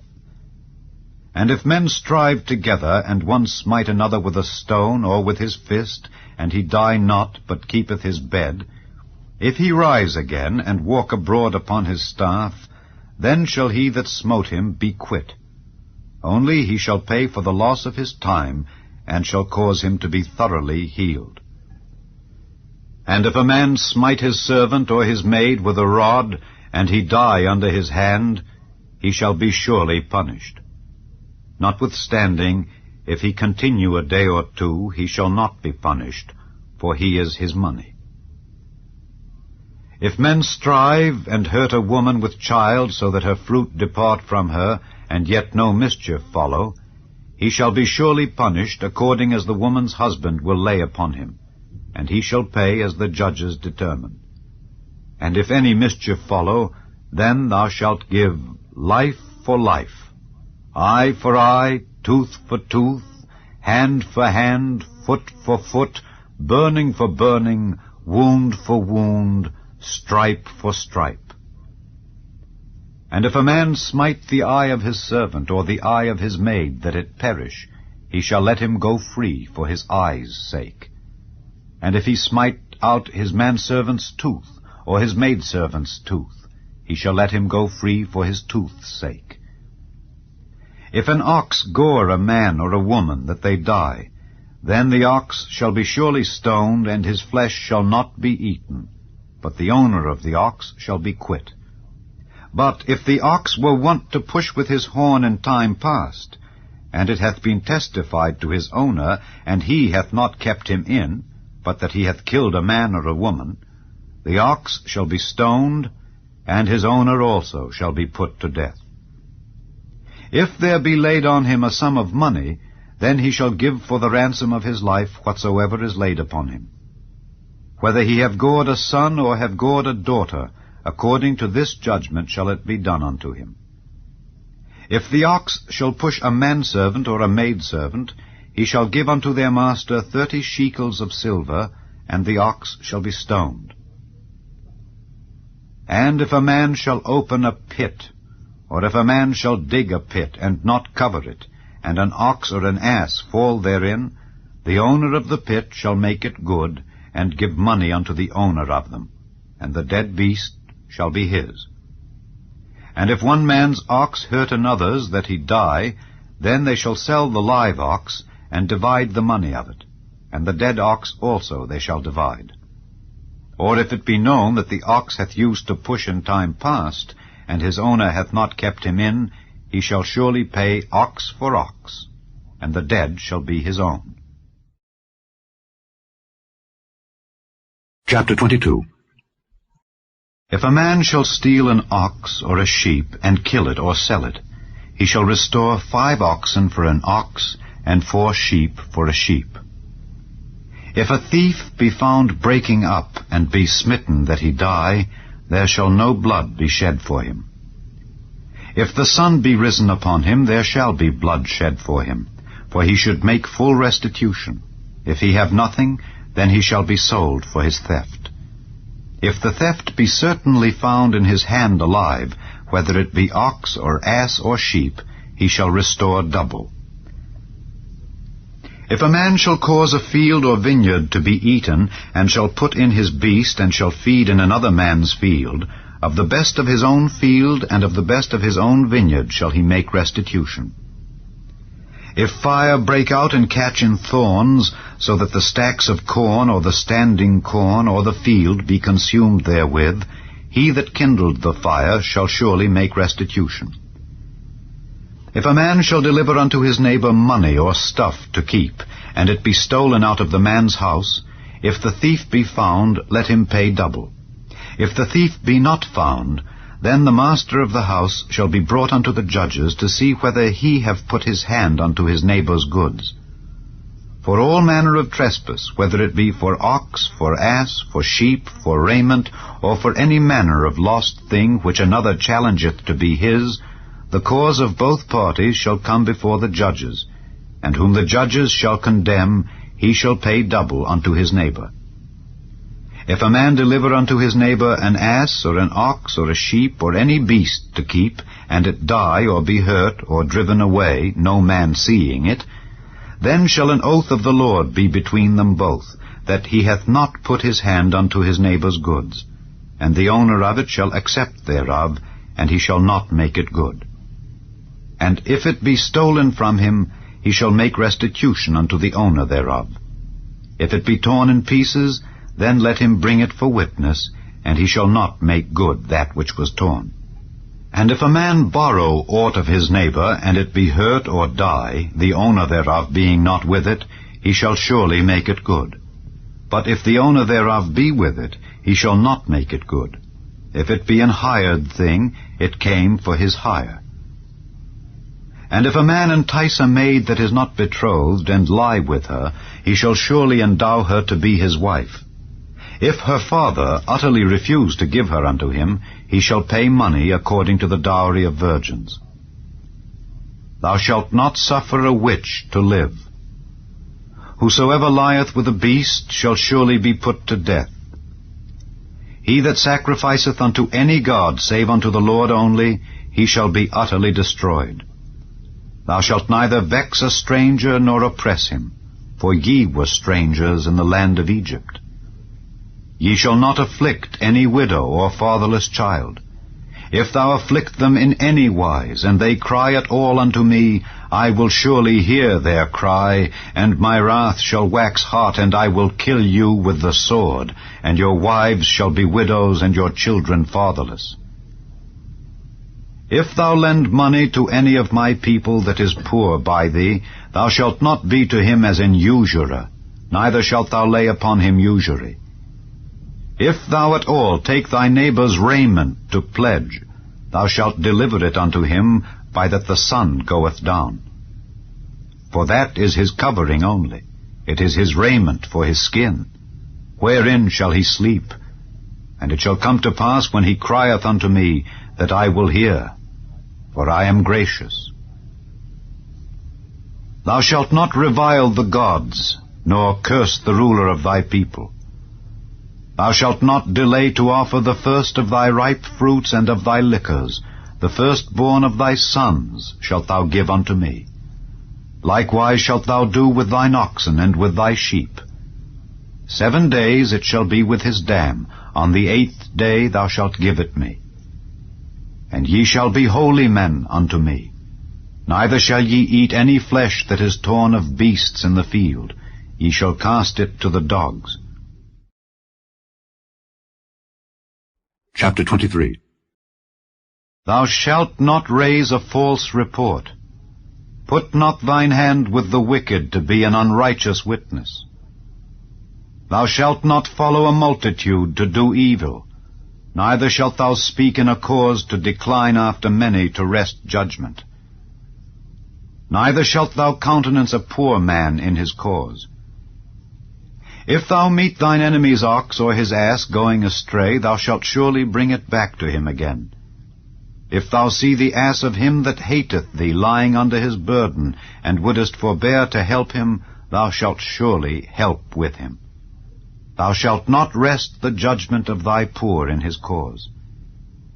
Keep thee far from a false matter, and the innocent and righteous slay thou not, for I will not justify the wicked.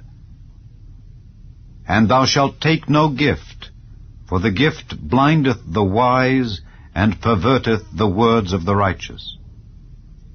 Also thou shalt not oppress a stranger, for ye know the heart of a stranger, seeing ye were strangers in the land of Egypt. And 6 years thou shalt sow thy land, and shalt gather in the fruits thereof. But the 7th year thou shalt let it rest and lie still, that the poor of thy people may eat, and what they leave the beasts of the field shall eat. In like manner thou shalt deal with thy vineyard and with thy olive yard. 6 days thou shalt do thy work, and on the 7th day thou shalt rest, that thine ox and thine ass may rest, and the son of thy handmaid and the stranger may be refreshed. And in all things that I have said unto you, be circumspect, and make no mention of the name of other gods, neither let it be heard out of thy mouth.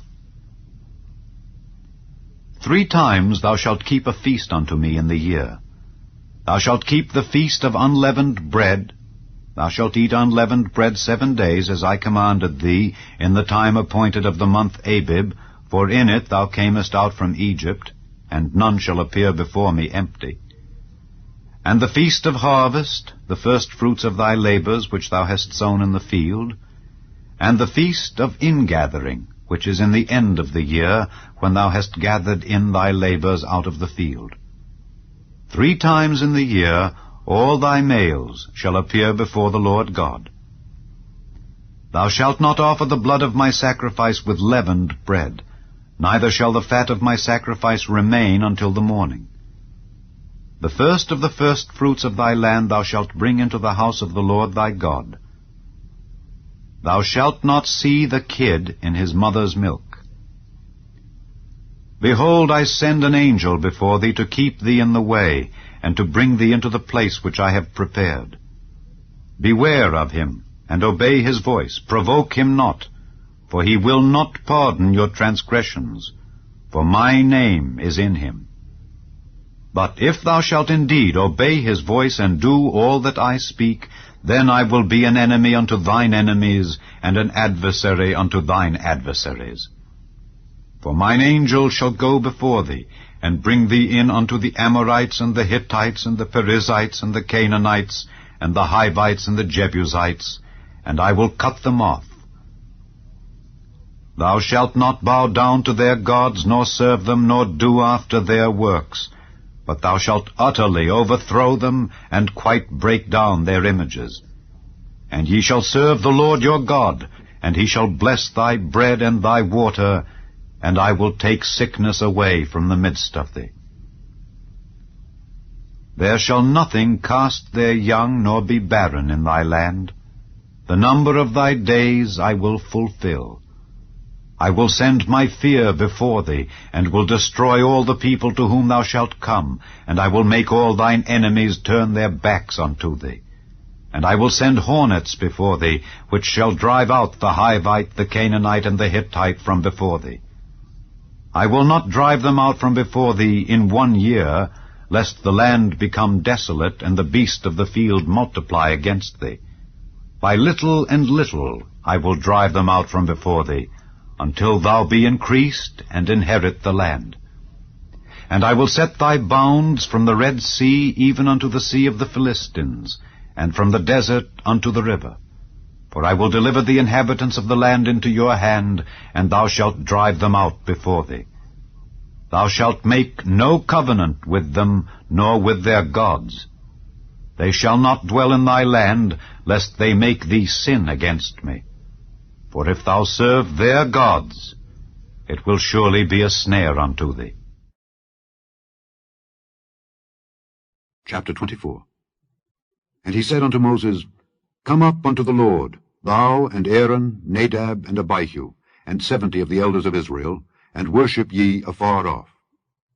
And Moses alone shall come near the Lord, but they shall not come nigh, neither shall the people go up with him. And Moses came and told the people all the words of the Lord, and all the judgments. And all the people answered with one voice, and said, All the words which the Lord hath said will we do. And Moses wrote all the words of the Lord, and rose up early in the morning, and builded an altar under the hill, and 12 pillars according to the 12 tribes of Israel. And he sent young men of the children of Israel, which offered burnt offerings, and sacrificed peace offerings of oxen unto the Lord. And Moses took half of the blood, and put it in basins, and half of the blood he sprinkled on the altar. And he took the book of the covenant, and read in the audience of the people. And they said, All that the Lord hath said will we do, and be obedient. And Moses took the blood, and sprinkled it on the people, and said, Behold the blood of the covenant which the Lord hath made with you concerning all these words. Then went up Moses and Aaron, Nadab and Abihu, and 70 of the elders of Israel, and they saw the God of Israel. And there was under his feet as it were a paved work of a sapphire stone, and as it were the body of heaven in his clearness. And upon the nobles of the children of Israel he laid not his hand. Also they saw God, and did eat and drink. And the Lord said unto Moses, Come up to me into the mount, and be there. And I will give thee tables of stone, and a law, and commandments which I have written, that thou mayest teach them. And Moses rose up, and his minister Joshua, and Moses went up into the mount of God. And he said unto the elders, Tarry ye here for us until we come again unto you. And behold, Aaron and Hur are with you. If any man have any matters to do, let him come unto them. And Moses went up into the mount, and a cloud covered the mount. And the glory of the Lord abode upon Mount Sinai, and the cloud covered it 6 days. And the 7th day he called unto Moses out of the midst of the cloud. And the sight of the glory of the Lord was like devouring fire on the top of the mount in the eyes of the children of Israel. And Moses went into the midst of the cloud, and gat him up into the mount, and Moses was in the mount 40 days and 40 nights.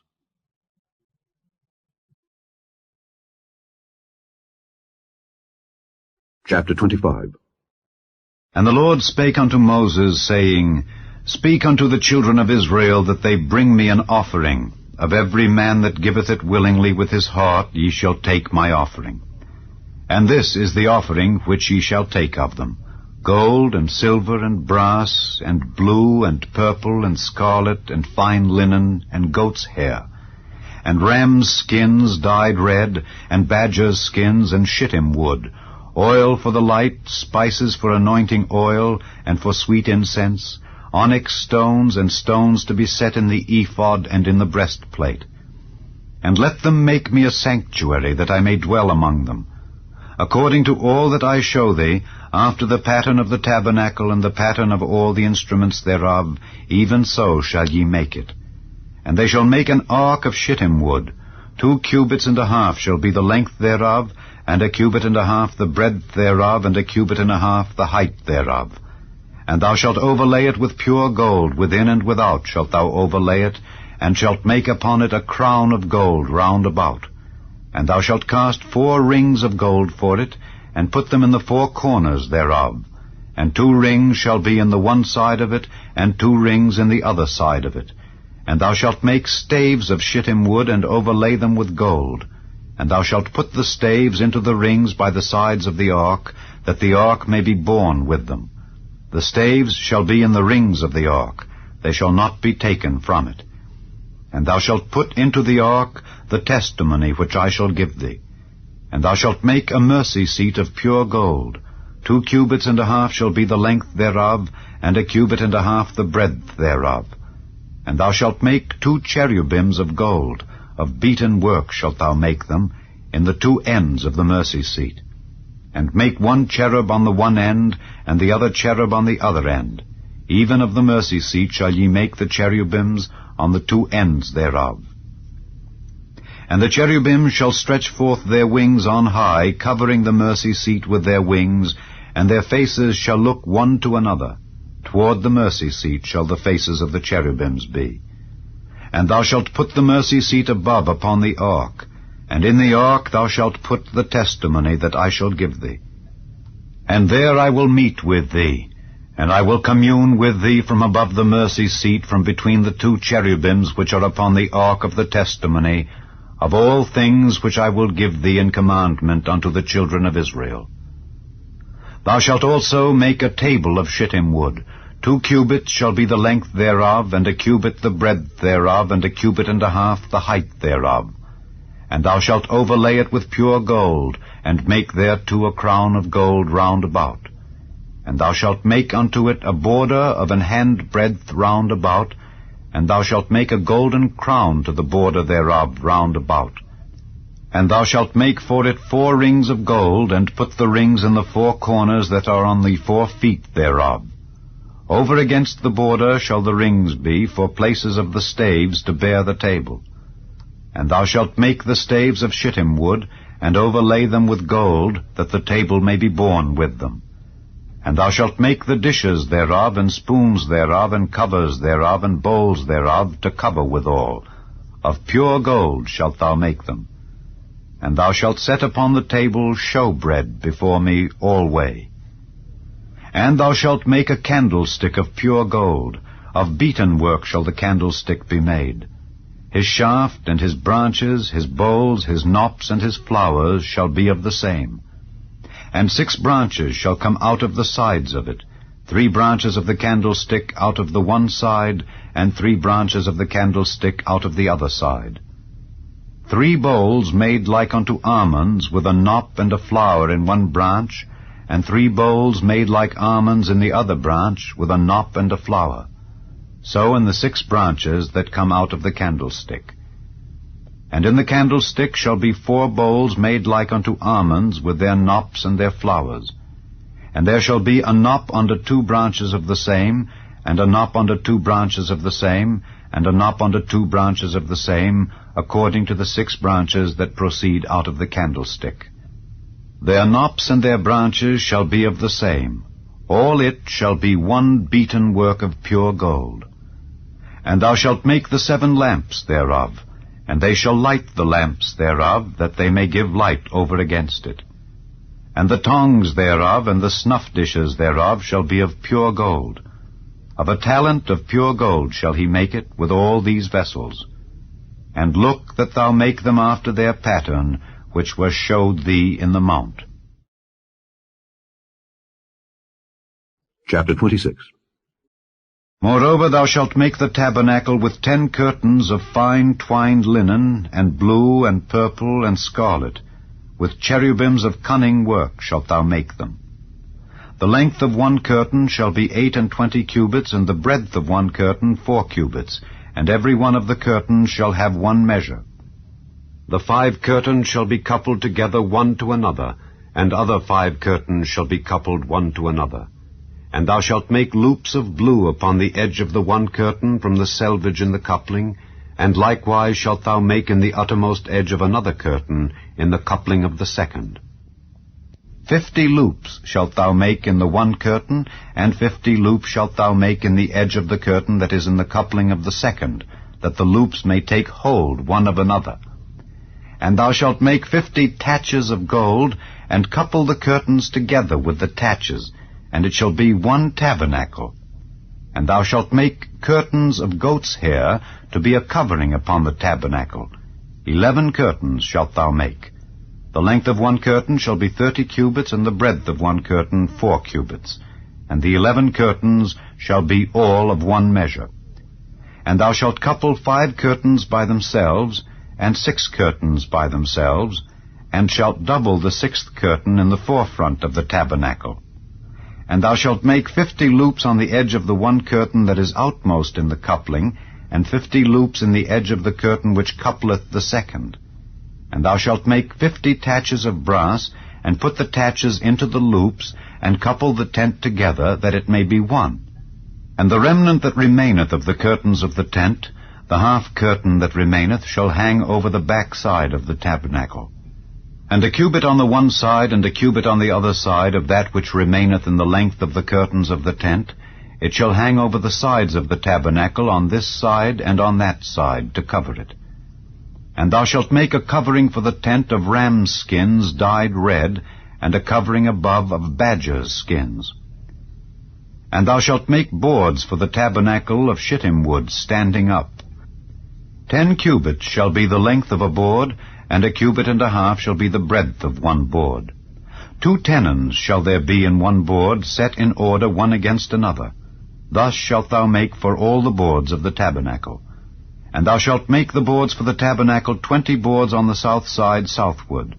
And thou shalt make 40 sockets of silver under the 20 boards, 2 sockets under one board for his 2 tenons, and 2 sockets under another board for his 2 tenons. And for the second side of the tabernacle on the north side there shall be 20 boards. And there 40 sockets of silver, 2 sockets under one board, and 2 sockets under another board. And for the sides of the tabernacle westward thou shalt make 6 boards. And 2 boards shalt thou make for the corners of the tabernacle in the 2 sides. And they shall be coupled together beneath, and they shall be coupled together above the head of it unto one ring. Thus shall it be for them both. They shall be for the 2 corners. And they shall be 8 boards, and their sockets of silver, 16 sockets, 2 sockets under one board, and 2 sockets under another board. And thou shalt make bars of shittim wood, 5 for the boards of the one side of the tabernacle, and 5 bars for the boards of the other side of the tabernacle, and 5 bars for the boards of the side of the tabernacle, for the 2 sides westward. And the middle bar in the midst of the boards shall reach from end to end. And thou shalt overlay the boards with gold, and make their rings of gold for places for the bars.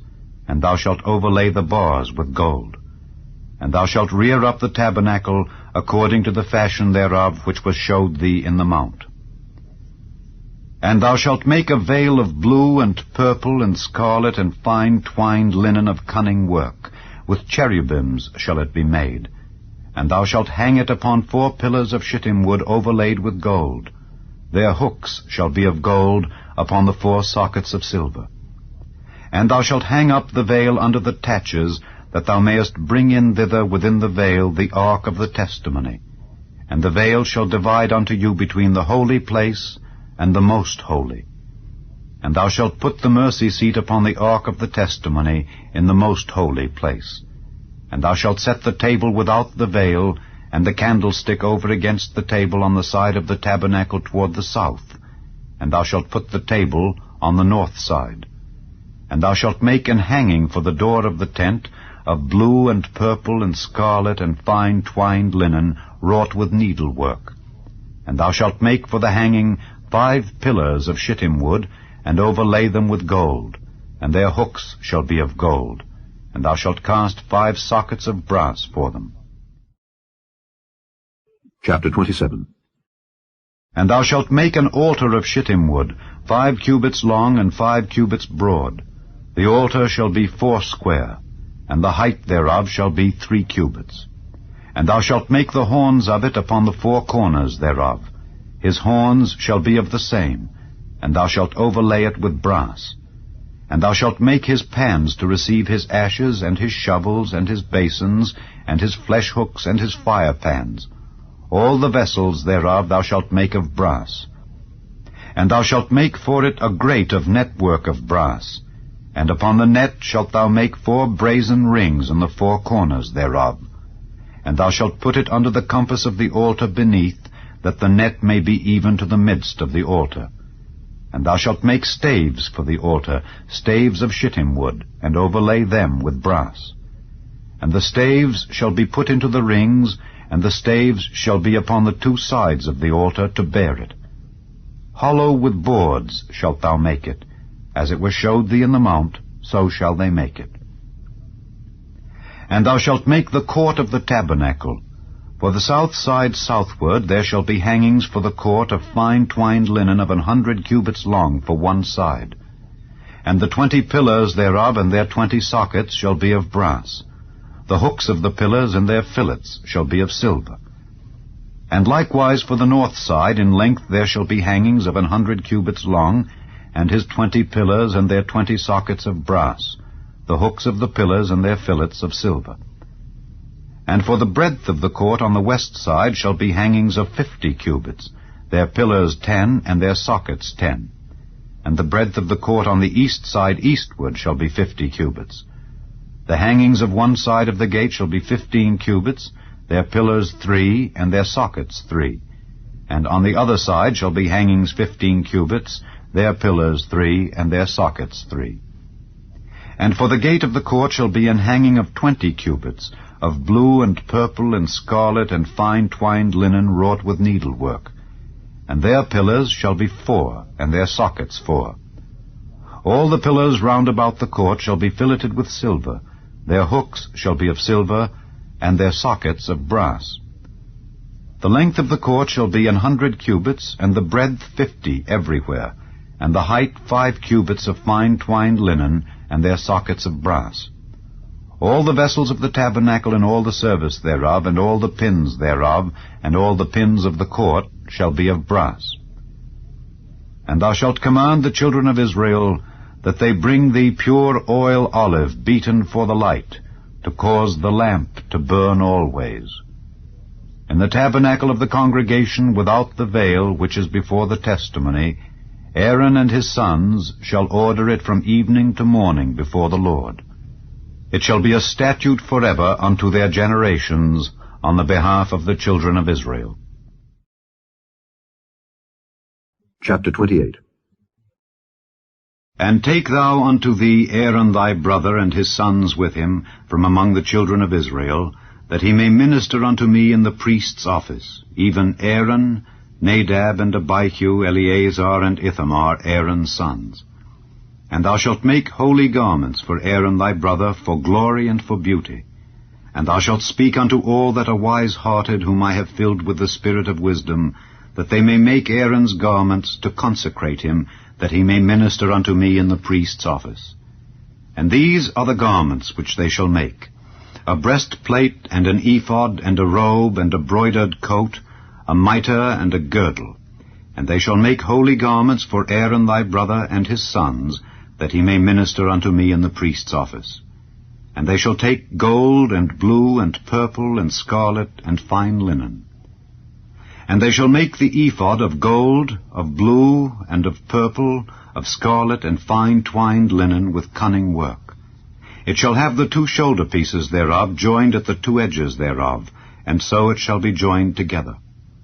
And the curious girdle of the ephod which is upon it shall be of the same, according to the work thereof, even of gold, of blue and purple and scarlet and fine twined linen. And thou shalt take 2 onyx stones, and grave on them the names of the children of Israel, 6 of their names on one stone, and the other 6 names of the rest on the other stone, according to their birth. With the work of an engraver in stone, like the engravings of a signet, shalt thou engrave the 2 stones with the names of the children of Israel. Thou shalt make them to be set in ouches of gold. And thou shalt put the 2 stones upon the shoulders of the ephod for stones of memorial unto the children of Israel. And Aaron shall bear their names before the Lord upon his 2 shoulders for a memorial. And thou shalt make ouches of gold, and 2 chains of pure gold at the ends. Of wreathen work shalt thou make them, and fasten the wreathen chains to the ouches. And thou shalt make the breastplate of judgment with cunning work. After the work of the ephod thou shalt make it, of gold, of blue, and of purple, and of scarlet, and of fine twined linen shalt thou make it. 4 square it shall be, being doubled. A span shall be the length thereof, and a span shall be the breadth thereof.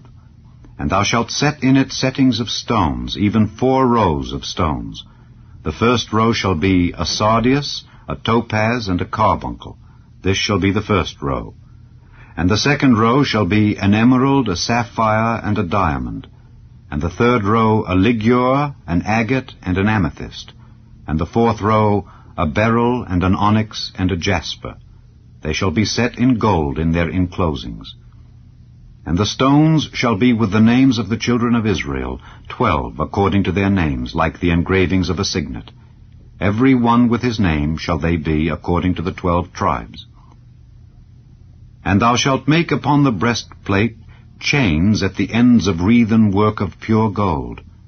And thou shalt make upon the breastplate 2 rings of gold, and shalt put the 2 rings on the 2 ends of the breastplate. And thou shalt put the 2 wreathen chains of gold in the 2 rings which are on the ends of the breastplate. And the other 2 ends of the 2 wreathen chains thou shalt fasten in the 2 ouches, and put them on the shoulder pieces of the ephod before it. And thou shalt make 2 rings of gold, and thou shalt put them upon the 2 ends of the breastplate in the border thereof, which is in the side of the ephod inward. And 2 other rings of gold thou shalt make, and shalt put them on the 2 sides of the ephod underneath, toward the forepart thereof, over against the other coupling thereof, above the curious girdle of the ephod. And they shall bind the breastplate by the rings thereof unto the rings of the ephod with a lace of blue, that it may be above the curious girdle of the ephod, and that the breastplate be not loosed from the ephod. And Aaron shall bear the names of the children of Israel in the breastplate of judgment upon his heart, when he goeth in unto the holy place, for a memorial before the Lord continually. And thou shalt put in the breastplate of judgment the Urim and the Thummim, and they shall be upon Aaron's heart when he goeth in before the Lord. And Aaron shall bear the judgment of the children of Israel upon his heart before the Lord continually. And thou shalt make the robe of the ephod all of blue, and there shall be an hole in the top of it in the midst thereof. It shall have a binding of woven work round about the whole of it, as it were the hole of an habergeon, that it be not rent. And beneath upon the hem of it thou shalt make pomegranates of blue and of purple and of scarlet round about the hem thereof, and bells of gold between them round about, a golden bell and a pomegranate, a golden bell and a pomegranate upon the hem of the robe round about.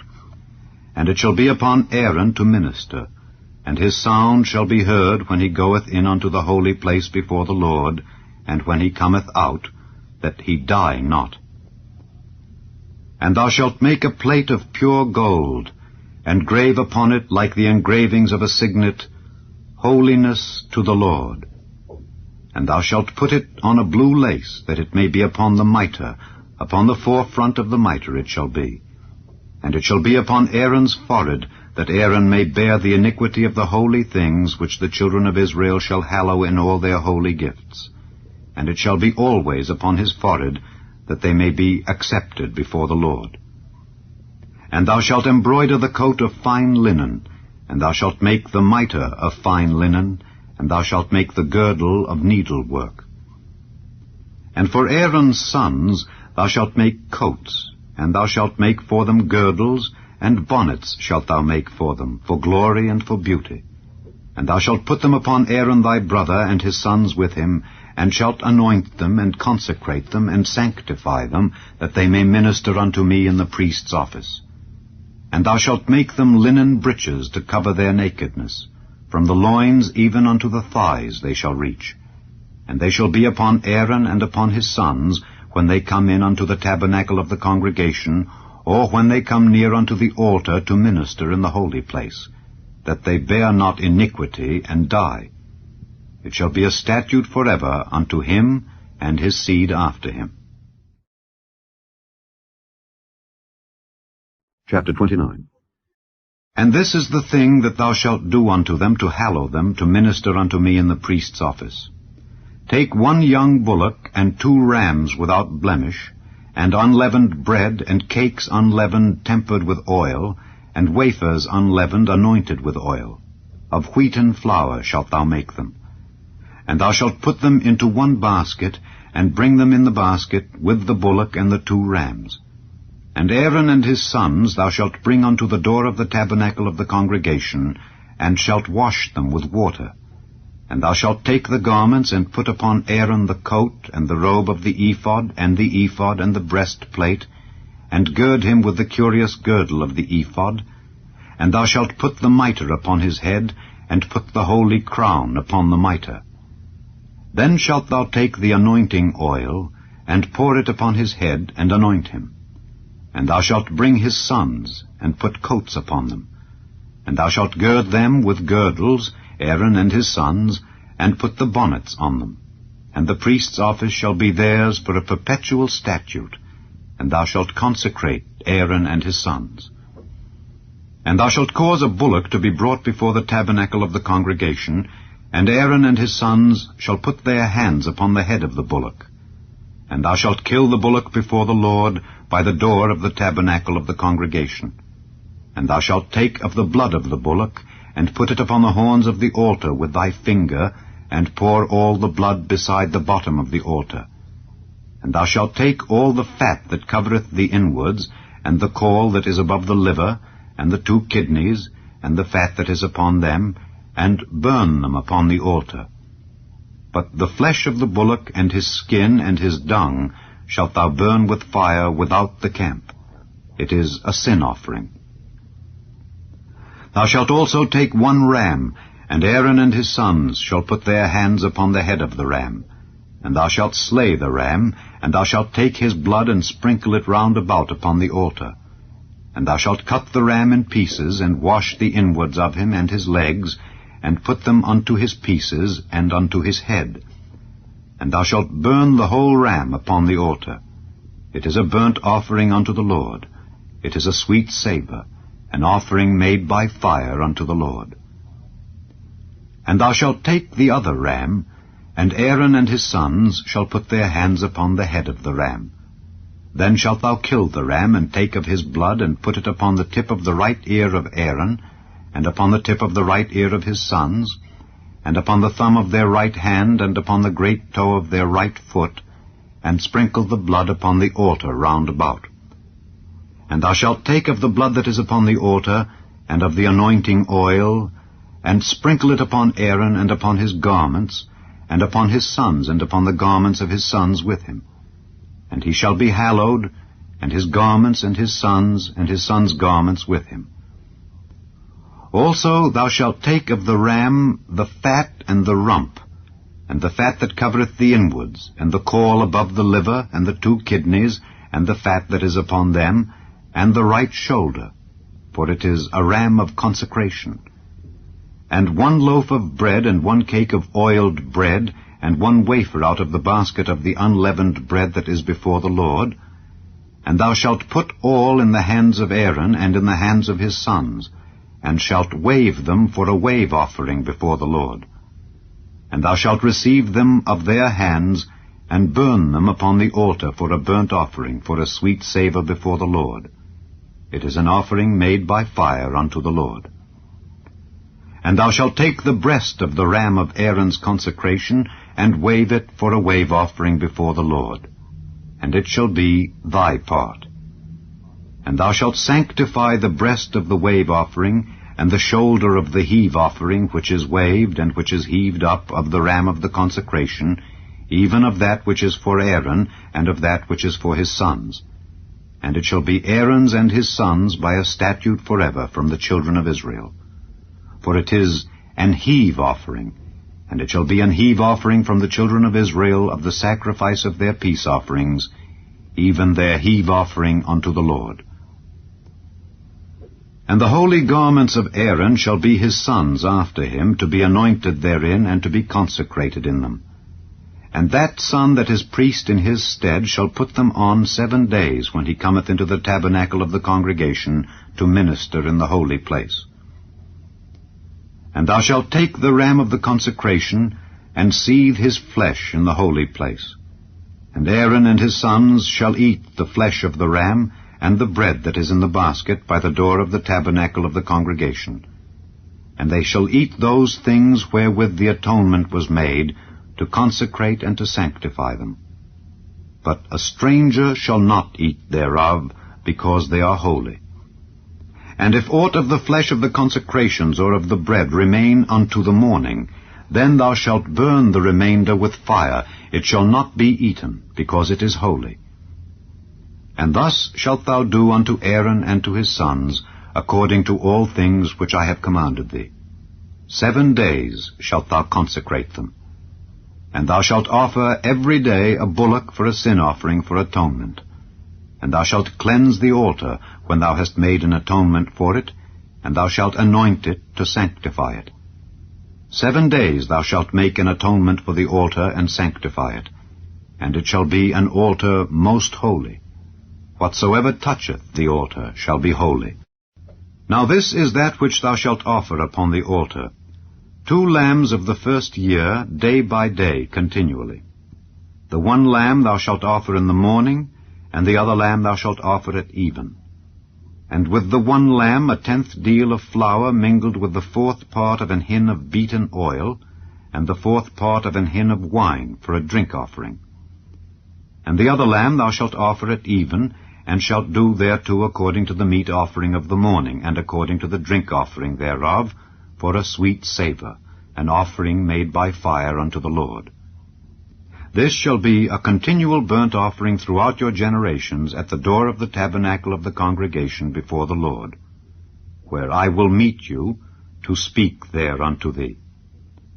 And there I will meet with the children of Israel, and the tabernacle shall be sanctified by my glory. And I will sanctify the tabernacle of the congregation and the altar. I will sanctify also both Aaron and his sons to minister to me in the priest's office. And I will dwell among the children of Israel, and will be their God. And they shall know that I am the Lord their God, that brought them forth out of the land of Egypt, that I may dwell among them. I am the Lord their God. Chapter 30. And thou shalt make an altar to burn incense upon. Of shittim wood shalt thou make it. 1 cubit shall be the length thereof, and 1 cubit the breadth thereof. 4 shall it be, and 2 cubits shall be the height thereof. The horns thereof shall be of the same. And thou shalt overlay it with pure gold, the top thereof, and the sides thereof round about, and the horns thereof. And thou shalt make unto it a crown of gold round about. And 2 golden rings shalt thou make to it under the crown of it, by the 2 corners thereof. Upon the 2 sides of it shalt thou make it. And they shall be for places for the staves to bear it withal. And thou shalt make the staves of shittim wood, and overlay them with gold.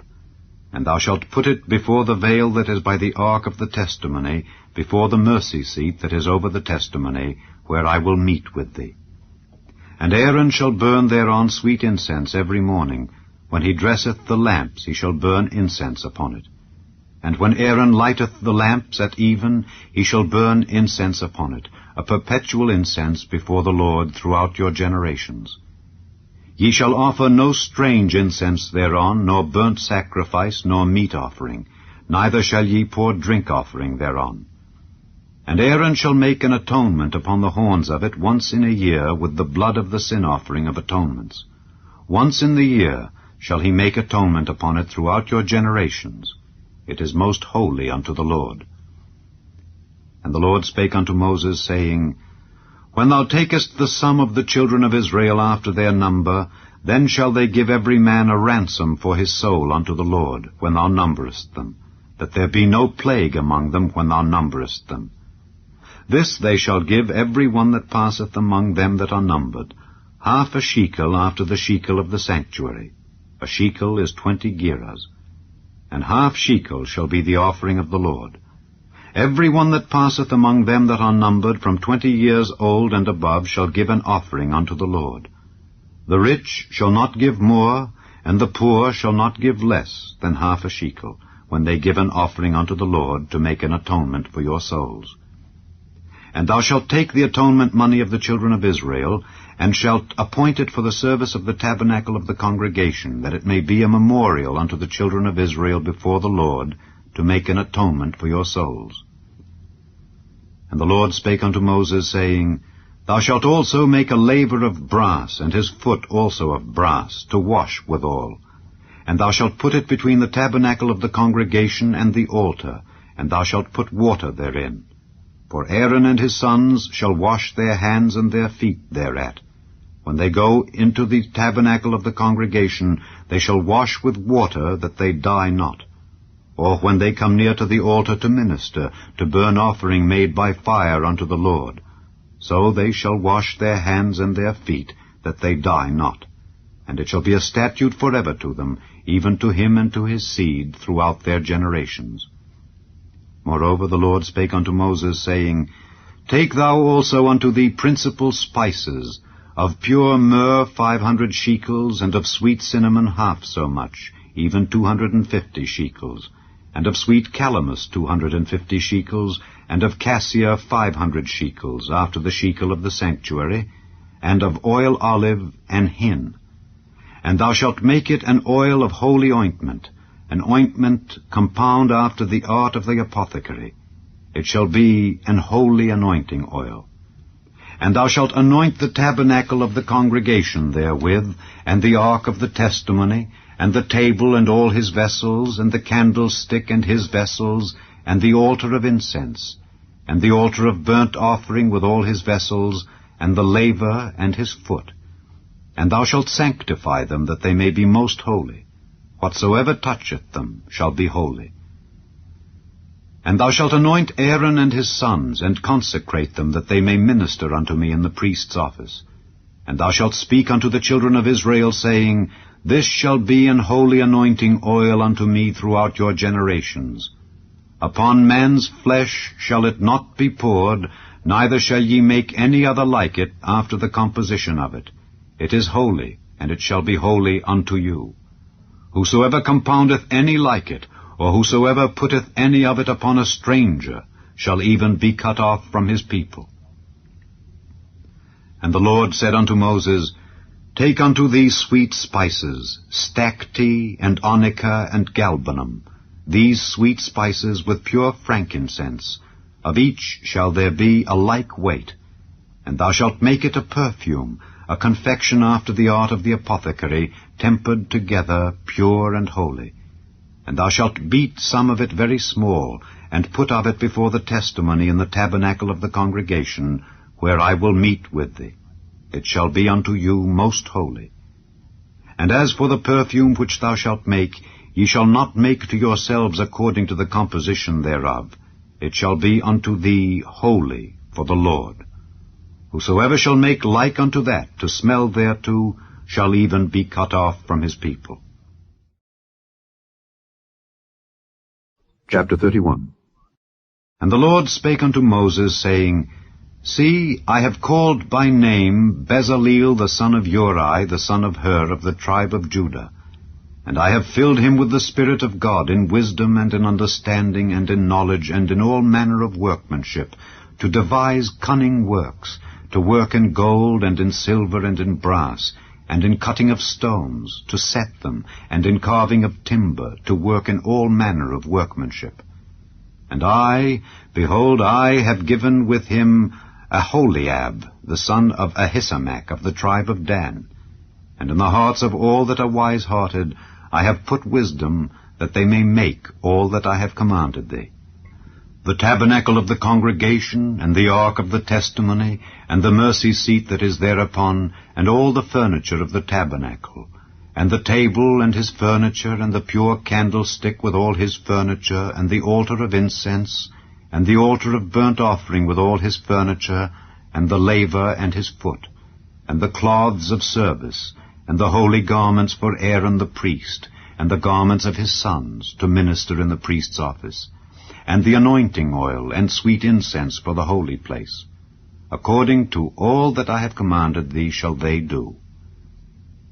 And the Lord spake unto Moses, saying, Speak thou also unto the children of Israel, saying, Verily my Sabbaths ye shall keep, for it is a sign between me and you throughout your generations, that ye may know that I am the Lord that doth sanctify you.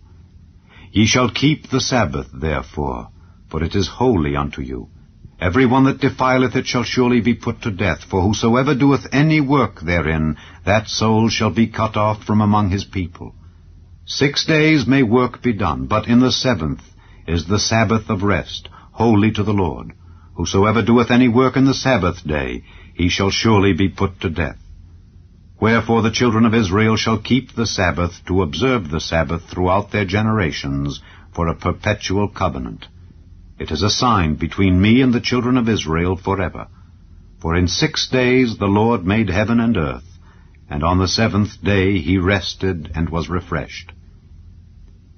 And he gave unto Moses, when he had made an end of communing with him upon Mount Sinai, 2 tables of testimony, tables of stone written with the finger of God. Chapter 32. And when the people saw that Moses delayed to come down out of the mount, the people gathered themselves together unto Aaron, and said unto him, Up, make us gods which shall go before us. For as for this Moses, the man that brought us up out of the land of Egypt, we wot not what is become of him. And Aaron said unto them, Break off the golden earrings which are in the ears of your wives, of your sons, and of your daughters, and bring them unto me. And all the people brake off the golden earrings which were in their ears, and brought them unto Aaron. And he received them at their hand, and fashioned it with a graving tool, after he had made it a molten calf. And they said, These be thy gods, O Israel, which brought thee up out of the land of Egypt. And when Aaron saw it, he built an altar before it. And Aaron made proclamation, and said, Tomorrow is a feast to the Lord. And they rose up early on the morrow, and offered burnt offerings, and brought peace offerings. And the people sat down to eat and to drink, and rose up to play. And the Lord said unto Moses, Go, get thee down, for thy people which thou broughtest out of the land of Egypt have corrupted themselves. They have turned aside quickly out of the way which I commanded them. They have made them a molten calf, and have worshipped it, and have sacrificed thereunto, and said, These be thy gods, O Israel, which have brought thee up out of the land of Egypt.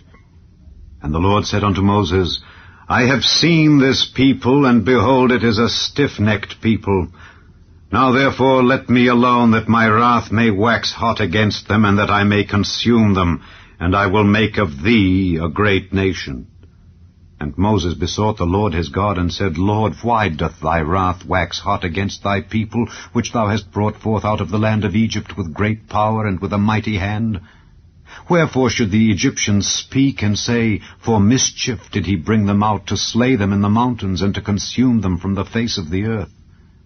Turn from thy fierce wrath, and repent of this evil against thy people. Remember Abraham, Isaac, and Israel, thy servants, to whom thou swarest by thine own self, and saidst unto them, I will multiply your seed as the stars of heaven, and all this land that I have spoken of will I give unto your seed, and they shall inherit it forever. And the Lord repented of the evil which he thought to do unto his people. And Moses turned, and went down from the mount, and the 2 tables of the testimony were in his hand. The tables were written on both their sides. On the one side and on the other were they written. And the tables were the work of God, and the writing was the writing of God, graven upon the tables. And when Joshua heard the noise of the people as they shouted, he said unto Moses, There is a noise of war in the camp. And he said, It is not the voice of them that shout for mastery, neither is it the voice of them that cry for being overcome, but the noise of them that sing do I hear. And it came to pass, as soon as he came nigh unto the camp, that he saw the calf and the dancing. And Moses' anger waxed hot, and he cast the tables out of his hands, and brake them beneath the mount. And he took the calf which they had made, and burnt it in the fire, and ground it to powder, and strawed it upon the water, and made the children of Israel drink of it. And Moses said unto Aaron, What did this people unto thee, that thou hast brought so great a sin upon them? And Aaron said, Let not the anger of my lord wax hot. Thou knowest the people, that they are set on mischief. For they said unto me, Make us gods which shall go before us. For as for this Moses, the man that brought us up out of the land of Egypt, we wot not what is become of him. And I said unto them, Whosoever hath any gold, let them break it off. So they gave it me. Then I cast it into the fire, and there came out this calf. And when Moses saw that the people were naked, for Aaron had made them naked unto their shame among their enemies, then Moses stood in the gate of the camp and said, Who is on the Lord's side? Let him come unto me. And all the sons of Levi gathered themselves together unto him. And he said unto them, Thus saith the Lord God of Israel, Put every man his sword by his side, and go in and out from gate to gate throughout the camp, and slay every man his brother, and every man his companion, and every man his neighbor. And the children of Levi did according to the word of Moses, and there fell of the people that day about 3,000 men. For Moses had said, Consecrate yourselves today to the Lord, even every man upon his son and upon his brother, that he may bestow upon you a blessing this day. And it came to pass on the morrow, that Moses said unto the people, Ye have sinned a great sin. And now I will go up unto the Lord. Peradventure I shall make an atonement for your sin. And Moses returned unto the Lord and said, O, this people have sinned a great sin, and have made them gods of gold. Yet now, if thou wilt, forgive their sin. And if not, blot me, I pray thee, out of thy book which thou hast written. And the Lord said unto Moses, Whosoever hath sinned against me, him will I blot out of my book. Therefore now go, lead the people unto the place of which I have spoken unto thee. Behold, mine angel shall go before thee. Nevertheless, in the day when I visit, I will visit their sin upon them. And the Lord plagued the people, because they made the calf which Aaron made. Chapter 33. And the Lord said unto Moses, Depart and go up hence, thou and the people which thou hast brought up out of the land of Egypt, unto the land which I swear unto Abraham, to Isaac, and to Jacob, saying, Unto thy seed will I give it. And I will send an angel before thee, and I will drive out the Canaanite, the Amorite, and the Hittite, and the Perizzite, the Hivite, and the Jebusite, unto a land flowing with milk and honey. For I will not go up in the midst of thee, for thou art a stiff-necked people, lest I consume thee in the way. And when the people heard these evil tidings, they mourned, and no man did put on him his ornaments. For the Lord had said unto Moses, Say unto the children of Israel, Ye are a stiff-necked people.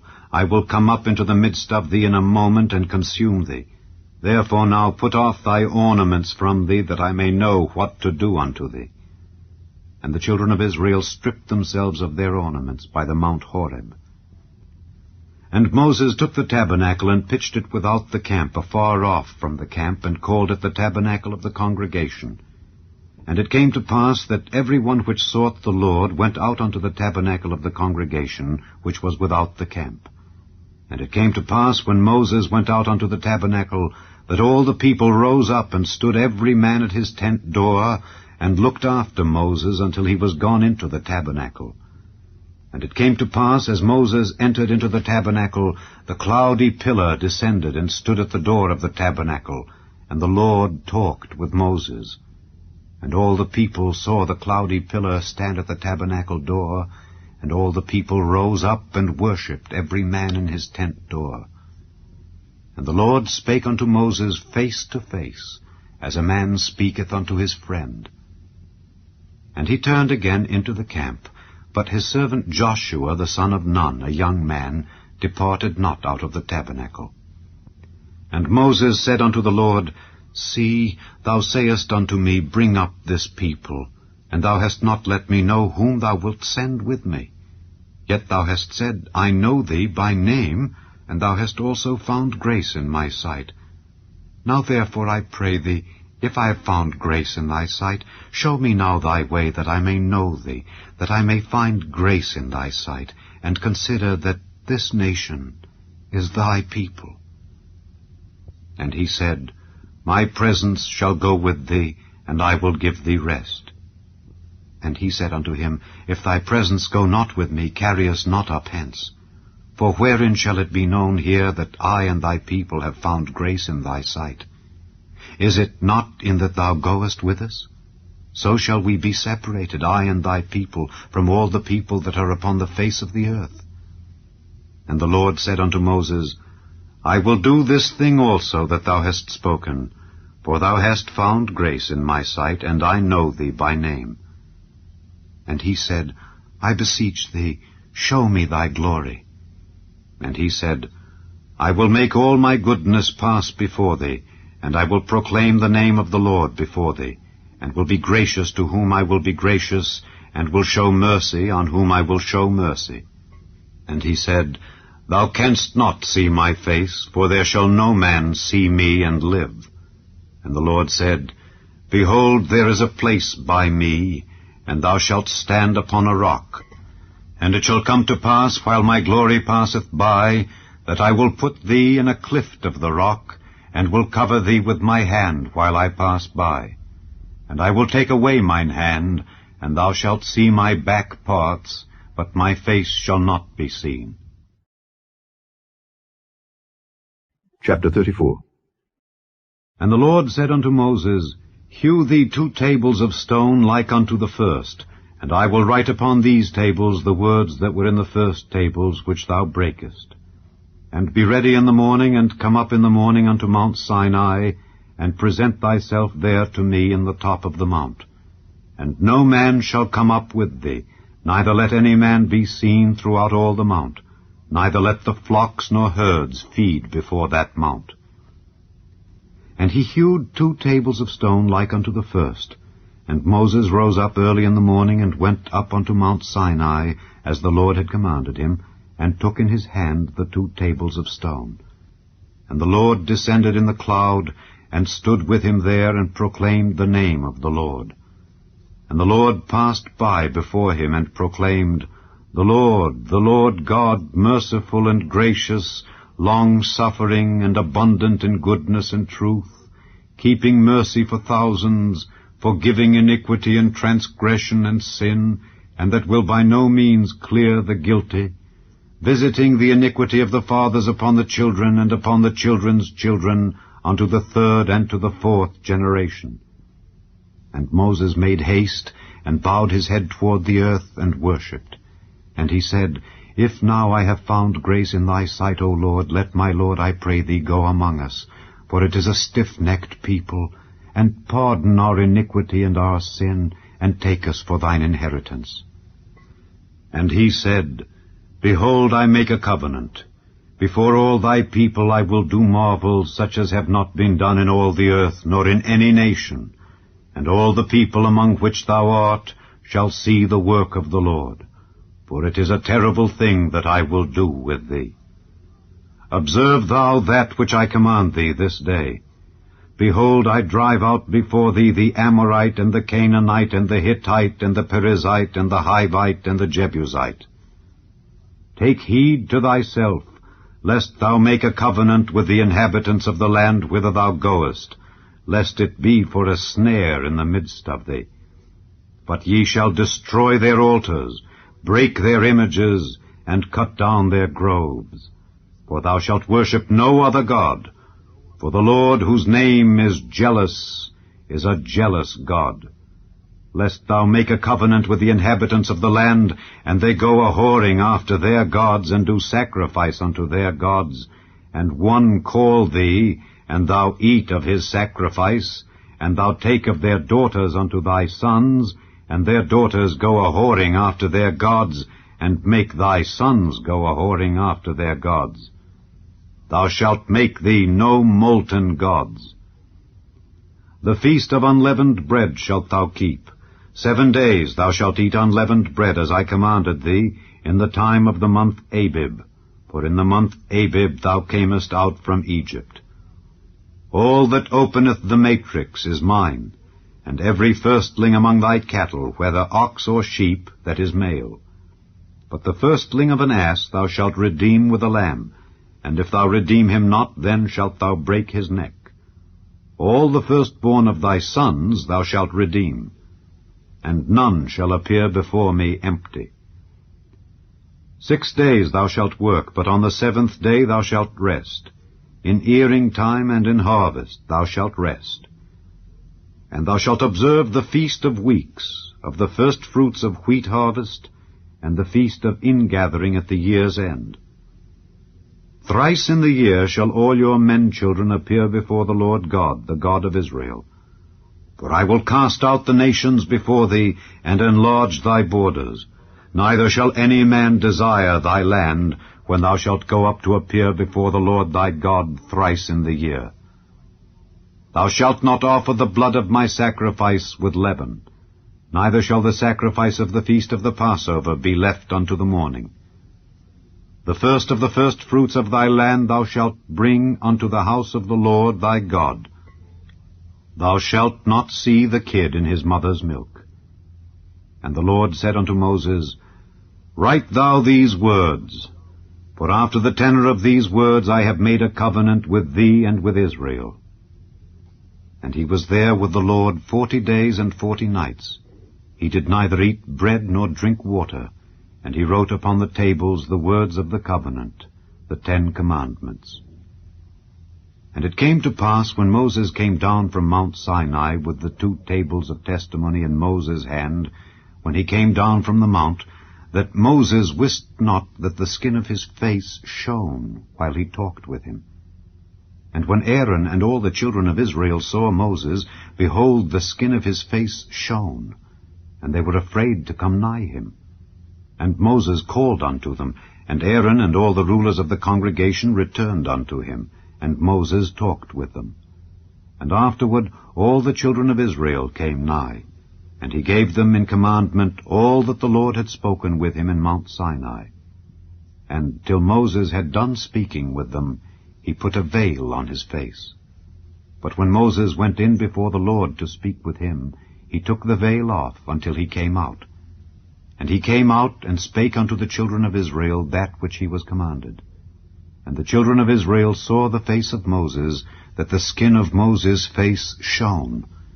And Moses put the veil upon his face again, until he went in to speak with him. Chapter 35. And Moses gathered all the congregation of the children of Israel together, and said unto them, These are the words which the Lord hath commanded, that ye should do them. 6 days shall work be done, but on the 7th day there shall be to you an holy day, a Sabbath of rest to the Lord. Whosoever doeth work therein shall be put to death.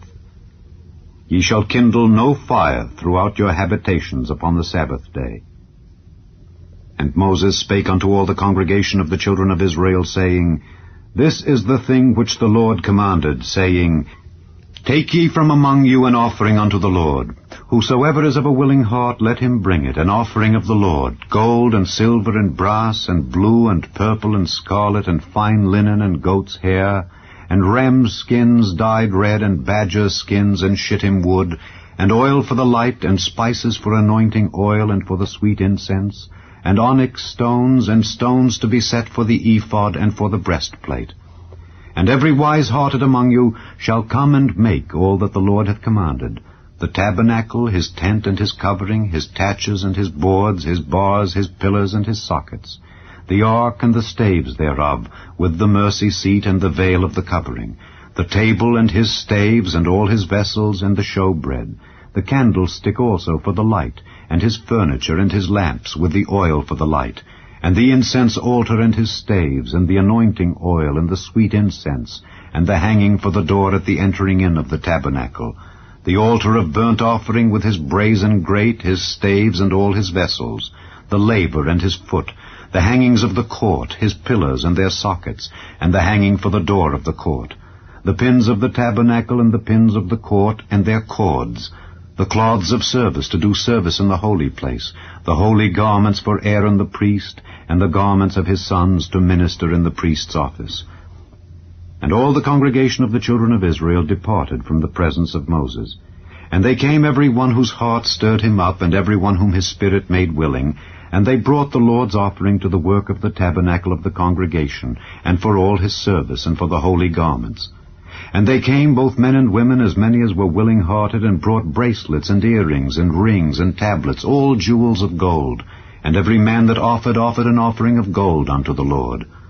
And every man with whom was found blue and purple and scarlet and fine linen and goat's hair and red skins of rams and badgers' skins brought them. Every one that did offer an offering of silver and brass brought the Lord's offering. And every man with whom was found shittim wood for any work of the service brought it. And all the women that were wise-hearted did spin with their hands, and brought that which they had spun, both of blue and of purple and of scarlet and of fine linen. And all the women whose hearts stirred them up in wisdom spun goat's hair. And the rulers brought onyx stones, and stones to be set for the ephod and for the breastplate, and spice and oil for the light, and for the anointing oil, and for the sweet incense. The children of Israel brought a willing offering unto the Lord, every man and woman, whose heart made them willing to bring for all manner of work, which the Lord had commanded to be made by the hand of Moses. And Moses said unto the children of Israel, See, the Lord hath called by name Bezaleel the son of Uri, the son of Hur, of the tribe of Judah, and he hath filled him with the Spirit of God in wisdom, in understanding, and in knowledge, and in all manner of workmanship, and to devise curious works, to work in gold, and in silver, and in brass, and in the cutting of stones, to set them, and in carving of wood, to make any manner of cunning work. And he hath put in his heart that he may teach, both he and Aholiab the son of Ahisamach of the tribe of Dan. Them hath he filled with wisdom of heart, to work all manner of work, of the engraver, and of the cunning workman, and of the embroiderer in blue, and in purple, in scarlet, and in fine linen, and of the weaver, even of them that do any work, and of those that devise cunning work. Chapter 36. Then wrought Bezaleel and Aholiab, and every wise-hearted man in whom the Lord put wisdom and understanding, to know how to work all manner of work for the service of the sanctuary, according to all that the Lord had commanded. And Moses called Bezaleel and Aholiab, and every wise-hearted man in whose heart the Lord had put wisdom, even every one whose heart stirred him up to come unto the work to do it. And they received of Moses all the offering which the children of Israel had brought for the work of the service of the sanctuary, to make it withal. And they brought yet unto him free offerings every morning. And all the wise men that wrought all the work of the sanctuary came every man from his work which they made, and they spake unto Moses, saying, The people bring much more than enough for the service of the work which the Lord commanded to make. And Moses gave commandment, and they caused it to be proclaimed throughout the camp, saying, Let neither man nor woman make any more work for the offering of the sanctuary. So the people were restrained from bringing. For the stuff they had was sufficient for all the work to make it, and too much. And every wise-hearted man among them that wrought the work of the tabernacle made 10 curtains of fine twined linen, and blue, and purple, and scarlet. With cherubims of cunning work made he them. The length of one curtain was 28 cubits, and the breadth of one curtain 4 cubits. The curtains were all of one size. And he coupled the 5 curtains one unto another, and the other 5 curtains he coupled one unto another. And he made loops of blue on the edge of one curtain from the selvage in the coupling. Likewise he made in the uttermost side of another curtain in the couplings of the second. 50 loops made he in one curtain, and 50 loops made he in the edge of the curtain which was in the coupling of the second. The loops held one curtain to another. And he made 50 taches of gold, and coupled the curtains one unto another with the taches. So it became one tabernacle. And he made curtains of goat's hair for the tent over the tabernacle. 11 curtains he made them. The length of one curtain was 30 cubits, and 4 cubits was the breadth of one curtain. The 11 curtains were of one size. And he coupled 5 curtains by themselves, and 6 curtains by themselves. And he made 50 loops upon the uttermost edge of the curtain in the coupling, and 50 loops made he upon the edge of the curtain which coupleth the second. And he made 50 taches of brass to couple the tent together, that it might be one. And he made a covering for the tent of ram's skins dyed red, and a covering of badger's skins above that. And he made boards for the tabernacle of shittim wood standing up. The length of a board was 10 cubits, and the breadth of a board 1 cubit and a half. One board had 2 tenons, equally distant one from another. Thus did he make for all the boards of the tabernacle. And he made boards for the tabernacle, 20 boards for the south side southward, and 40 sockets of silver he made under the 20 boards, 2 sockets under one board for his 2 tenons, and 2 sockets under another board for his 2 tenons. And for the other side of the tabernacle, which is toward the north corner, he made 20 boards, and there 40 sockets of silver, 2 sockets under one board, and 2 sockets under another board. And for the sides of the tabernacle westward he made 6 boards, and 2 boards made he for the corners of the tabernacle in the 2 sides. And they were coupled beneath, and coupled together at the head thereof to one ring. Thus he did to both of them in both the corners. And there were 8 boards, and their sockets were 16 sockets of silver, under every board 2 sockets. And he made bars of shittim wood, 5 for the boards of the one side of the tabernacle, and 5 bars for the boards of the other side of the tabernacle, and 5 bars for the boards of the tabernacle for the sides westward. And he made the middle bar to shoot through the boards from the one end to the other. And he overlaid the boards with gold, and made their rings of gold to be places for the bars, and overlaid the bars with gold. And he made a veil of blue and purple and scarlet and fine twined linen. With cherubims made he it of cunning work. And he made thereunto 4 pillars of shittim wood, and overlaid them with gold. Their hooks were of gold, and he cast for them 4 sockets of silver. And he made an hanging for the tabernacle door of blue and purple and scarlet and fine twined linen, of needlework, and the 5 pillars of it with their hooks. And he overlaid their chapiters and their fillets with gold, but their 5 sockets were of brass. Chapter 37. And Bezaleel made the ark of shittim wood. 2 cubits and a half was the length of it, and 1 cubit and a half the breadth of it, and 1 cubit and a half the height of it. And he overlaid it with pure gold within and without, and made a crown of gold to it round about. And he cast for it 4 rings of gold to be set by the 4 corners of it, even 2 rings upon the one side of it, and 2 rings upon the other side of it. And he made staves of shittim wood, and overlaid them with gold. And he put the staves into the rings by the sides of the ark, to bear the ark. And he made the mercy seat of pure gold.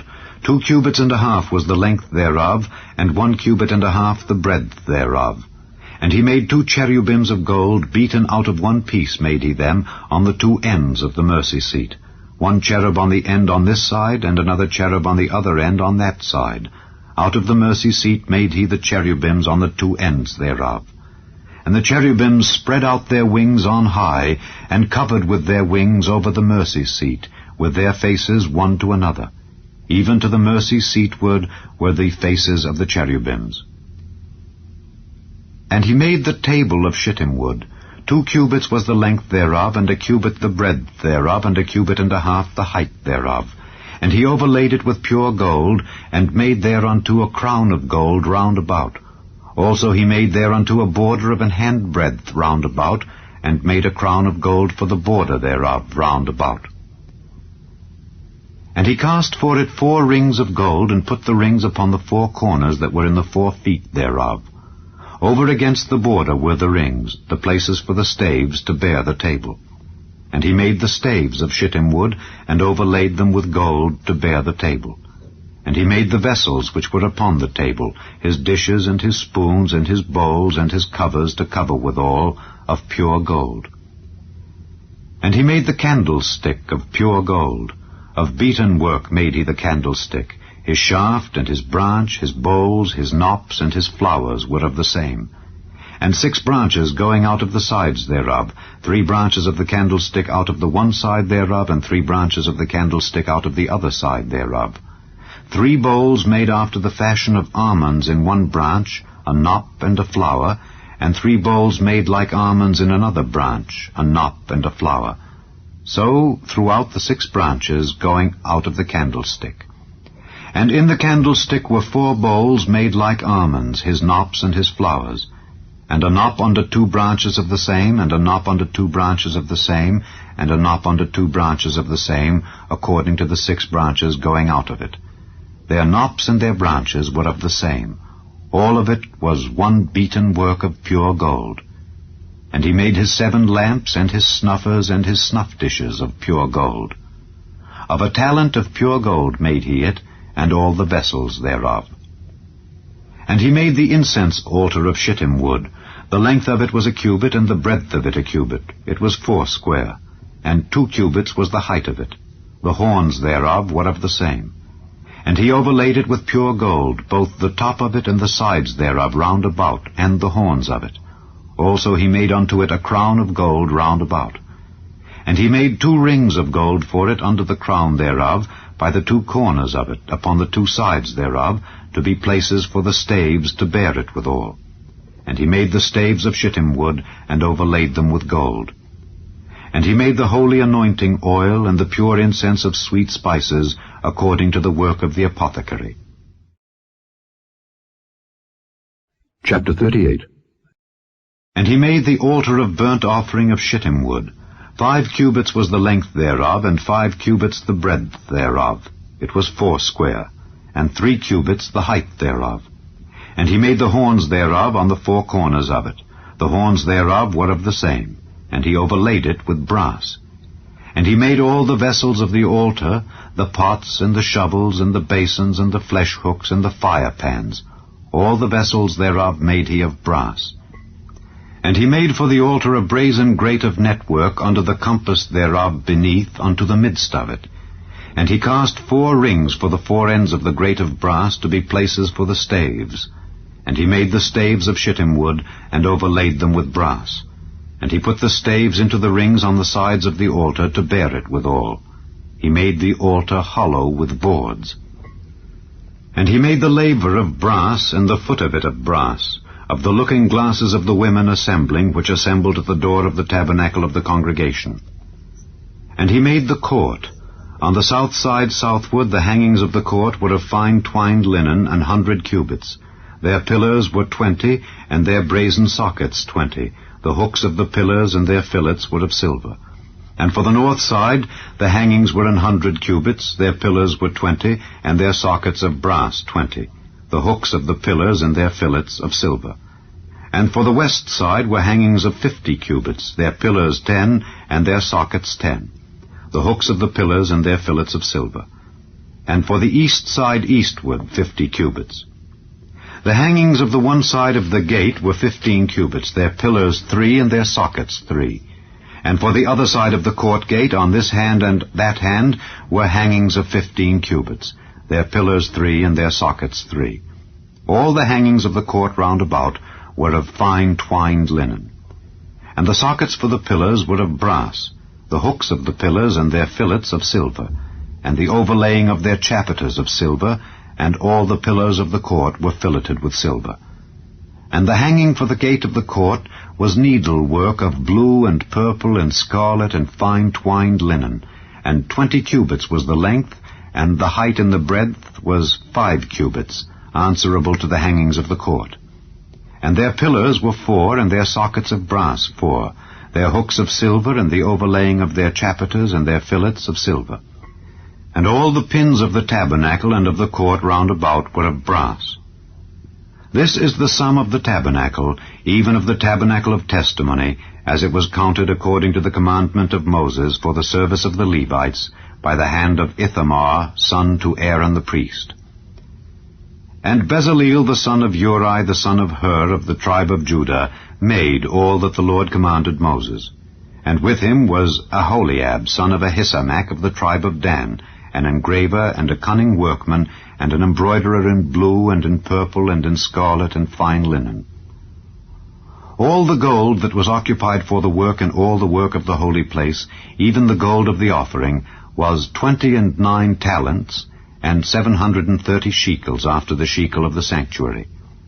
And the silver of them that were numbered of the congregation was 100 talents, and 1,760 shekels after the shekel of the sanctuary. A beka for every man, that is, half a shekel after the shekel of the sanctuary, for every one that went to be numbered from 20 years old and upward, for 600,000 and 3,550 men.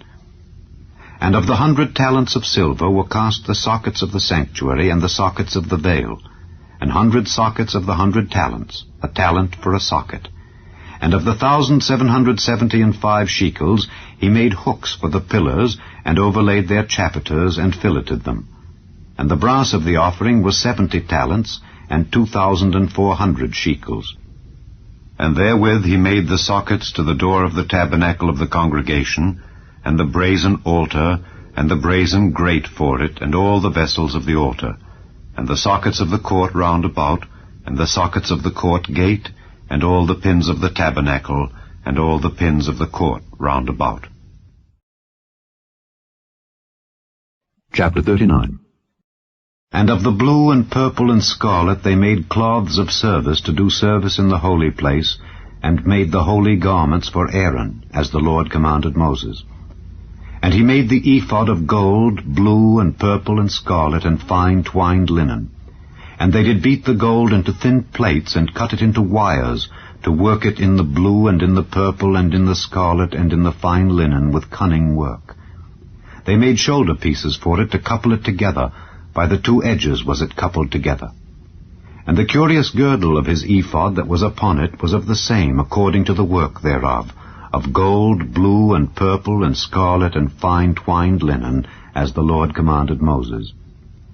And they wrought onyx stones enclosed in ouches of gold, graven as signets are graven, with the names of the children of Israel. And he put them on the shoulders of the ephod, that they should be stones for a memorial to the children of Israel, as the Lord commanded Moses. And he made the breastplate of cunning work, like the work of the ephod, of gold, blue, and purple, and scarlet, and fine twined linen. It was foursquare. They made the breastplate double. A span was the length thereof, and a span the breadth thereof, being doubled. And they set in it 4 rows of stones. The first row was a sardius, a topaz, and a carbuncle. This was the first row. And the second row an emerald, a sapphire, and a diamond. And the third row a ligure, an agate, and an amethyst. And the fourth row a beryl, an onyx, and a jasper. They were enclosed in ouches of gold in their enclosings. And the stones were according to the names of the children of Israel, 12, according to their names, like the engravings of a signet, every one with his name according to the 12 tribes. And they made upon the breastplate chains at the ends of wreathen work of pure gold. And they made 2 ouches of gold and 2 gold rings, and put the 2 rings in the 2 ends of the breastplate. And they put the 2 wreathen chains of gold in the 2 rings on the ends of the breastplate. And the 2 ends of the 2 wreathen chains they fastened in the 2 ouches, and put them on the shoulder pieces of the ephod before it. And they made 2 rings of gold, and put them on the 2 ends of the breastplate upon the border of it, which was on the side of the ephod inward. And they made 2 other golden rings, and put them on the 2 sides of the ephod underneath toward the forepart of it, over against the other coupling thereof, above the curious girdle of the ephod. And they did bind the breastplate by his rings unto the rings of the ephod with a lace of blue, that it might be above the curious girdle of the ephod, and that the breastplate might not be loosed from the ephod, as the Lord commanded Moses. And he made the robe of the ephod of woven work, all of blue. And there was an hole in the midst of the robe, as the hole of an habergeon, with a band round about the hole, that it should not rend. And they made upon the hems of the robe pomegranates of blue and purple and scarlet and twined linen. And they made bells of pure gold, and put the bells between the pomegranates upon the hem of the robe, round about between the pomegranates, a bell and a pomegranate, a bell and a pomegranate, round about the hem of the robe, to minister in, as the Lord commanded Moses. And they made coats of fine linen of woven work for Aaron and for his sons, and a mitre of fine linen, and goodly bonnets of fine linen, and linen breeches of fine twined linen, and a girdle of fine twined linen, and blue and purple and scarlet of needlework, as the Lord commanded Moses. And they made the plate of the holy crown of pure gold, and wrote upon it a writing like to the engravings of a signet, Holiness to the Lord. And they tied unto it a lace of blue, to fasten it on high upon the mitre, as the Lord commanded Moses. Thus was all the work of the tabernacle of the tent of the congregation finished. And the children of Israel did according to all that the Lord commanded Moses. So did they. And they brought the tabernacle unto Moses, the tent and all his furniture, his taches, his boards, his bars, and his pillars, and his sockets, and the covering of ram skins dyed red, and the covering of badgers' skins, and the veil of the covering, the ark of the testimony, and the staves thereof, and the mercy seat, the table, and all the vessels thereof, and the showbread, the pure candlestick with the lamps thereof, even with the lamps to be set in order, and all the vessels thereof, and the oil for light, and the golden altar, and the anointing oil, and the sweet incense, and the hanging for the tabernacle door, the brazen altar and his grate of brass, his staves and all his vessels, the laver and his foot, the hangings of the court, his pillars and his sockets, and the hanging for the court gate, his cords and his pins, and all the vessels of the service of the tabernacle for the tent of the congregation, the cloths of service to do service in the holy place, and the holy garments for Aaron the priest and his sons' garments, to minister in the priest's office. According to all that the Lord commanded Moses, so the children of Israel made all the work. And Moses did look upon all the work, and behold, they had done it as the Lord had commanded, even so had they done it. And Moses blessed them. Chapter 40. And the Lord spake unto Moses, saying, On the 1st day of the 1st month shalt thou set up the tabernacle of the tent of the congregation. And thou shalt put therein the ark of the testimony, and cover the ark with the veil. And thou shalt bring in the table, and set in order the things that are to be set in order upon it. And thou shalt bring in the candlestick, and light the lamps thereof. And thou shalt set the altar of gold for the incense before the ark of the testimony, and put the hanging of the door to the tabernacle. And thou shalt set the altar of the burnt offering before the door of the tabernacle of the tent of the congregation. And thou shalt set the laver between the tent of the congregation and the altar, and shalt put water therein. And thou shalt set up the court round about, and hang up the hanging at the court gate. And thou shalt take the anointing oil, and anoint the tabernacle, and all that is therein, and shalt hallow it, and all the vessels thereof, and it shall be holy. And thou shalt anoint the altar of the burnt offering, and all his vessels, and sanctify the altar, and it shall be an altar most holy. And thou shalt anoint the laver and his foot, and sanctify it. And thou shalt bring Aaron and his sons unto the door of the tabernacle of the congregation, and wash them with water. And thou shalt put upon Aaron the holy garments, and anoint him, and sanctify him, that he may minister unto me in the priest's office. And thou shalt bring his sons, and clothe them with coats. And thou shalt anoint them as thou didst anoint their father, that they may minister unto me in the priest's office. For their anointing shall surely be an everlasting priesthood throughout their generations. Thus did Moses. According to all that the Lord commanded him, so did he.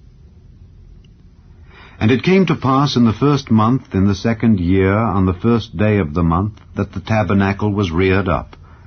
And Moses reared up the tabernacle, and fastened his sockets, and set up the boards thereof, and put in the bars thereof, and reared up his pillars. And he spread abroad the tent over the tabernacle, and put the covering of the tent above upon it, as the Lord commanded Moses. And he took and put the testimony into the ark, and set the staves on the ark, and put the mercy seat above upon the ark. And he brought the ark into the tabernacle, and set up the veil of the covering, and covered the ark of the testimony, as the Lord commanded Moses. And he put the table in the tent of the congregation upon the side of the tabernacle northward, without the veil. And he set the bread in order upon it before the Lord, as the Lord had commanded Moses. And he put the candlestick in the tent of the congregation over against the table on the side of the tabernacle southward, and he lighted the lamps before the Lord, as the Lord commanded Moses. And he put the golden altar in the tent of the congregation before the veil, and he burnt sweet incense thereon, as the Lord commanded Moses. And he set up the hanging at the door of the tabernacle, and he put the altar of burnt offering by the door of the tabernacle of the tent of the congregation, and offered upon it the burnt offering and the meat offering, as the Lord commanded Moses. And he set the laver between the tent of the congregation and the altar, and put water there to wash withal. And Moses and Aaron and his sons washed their hands and their feet thereat, when they went into the tent of the congregation, and when they came near unto the altar, they washed, as the Lord commanded Moses. And he reared up the court round about the tabernacle and the altar, and set up the hanging of the court gate. So Moses finished the work. Then a cloud covered the tent of the congregation, and the glory of the Lord filled the tabernacle. And Moses was not able to enter into the tent of the congregation, because the cloud abode thereon, and the glory of the Lord filled the tabernacle. And when the cloud was taken up from over the tabernacle, the children of Israel went onward in all their journeys. But if the cloud were not taken up, then they journeyed not till the day that it was taken up. For the cloud of the Lord was upon the tabernacle by day, and fire was on it by night, in the sight of all the house of Israel, throughout all their journeys.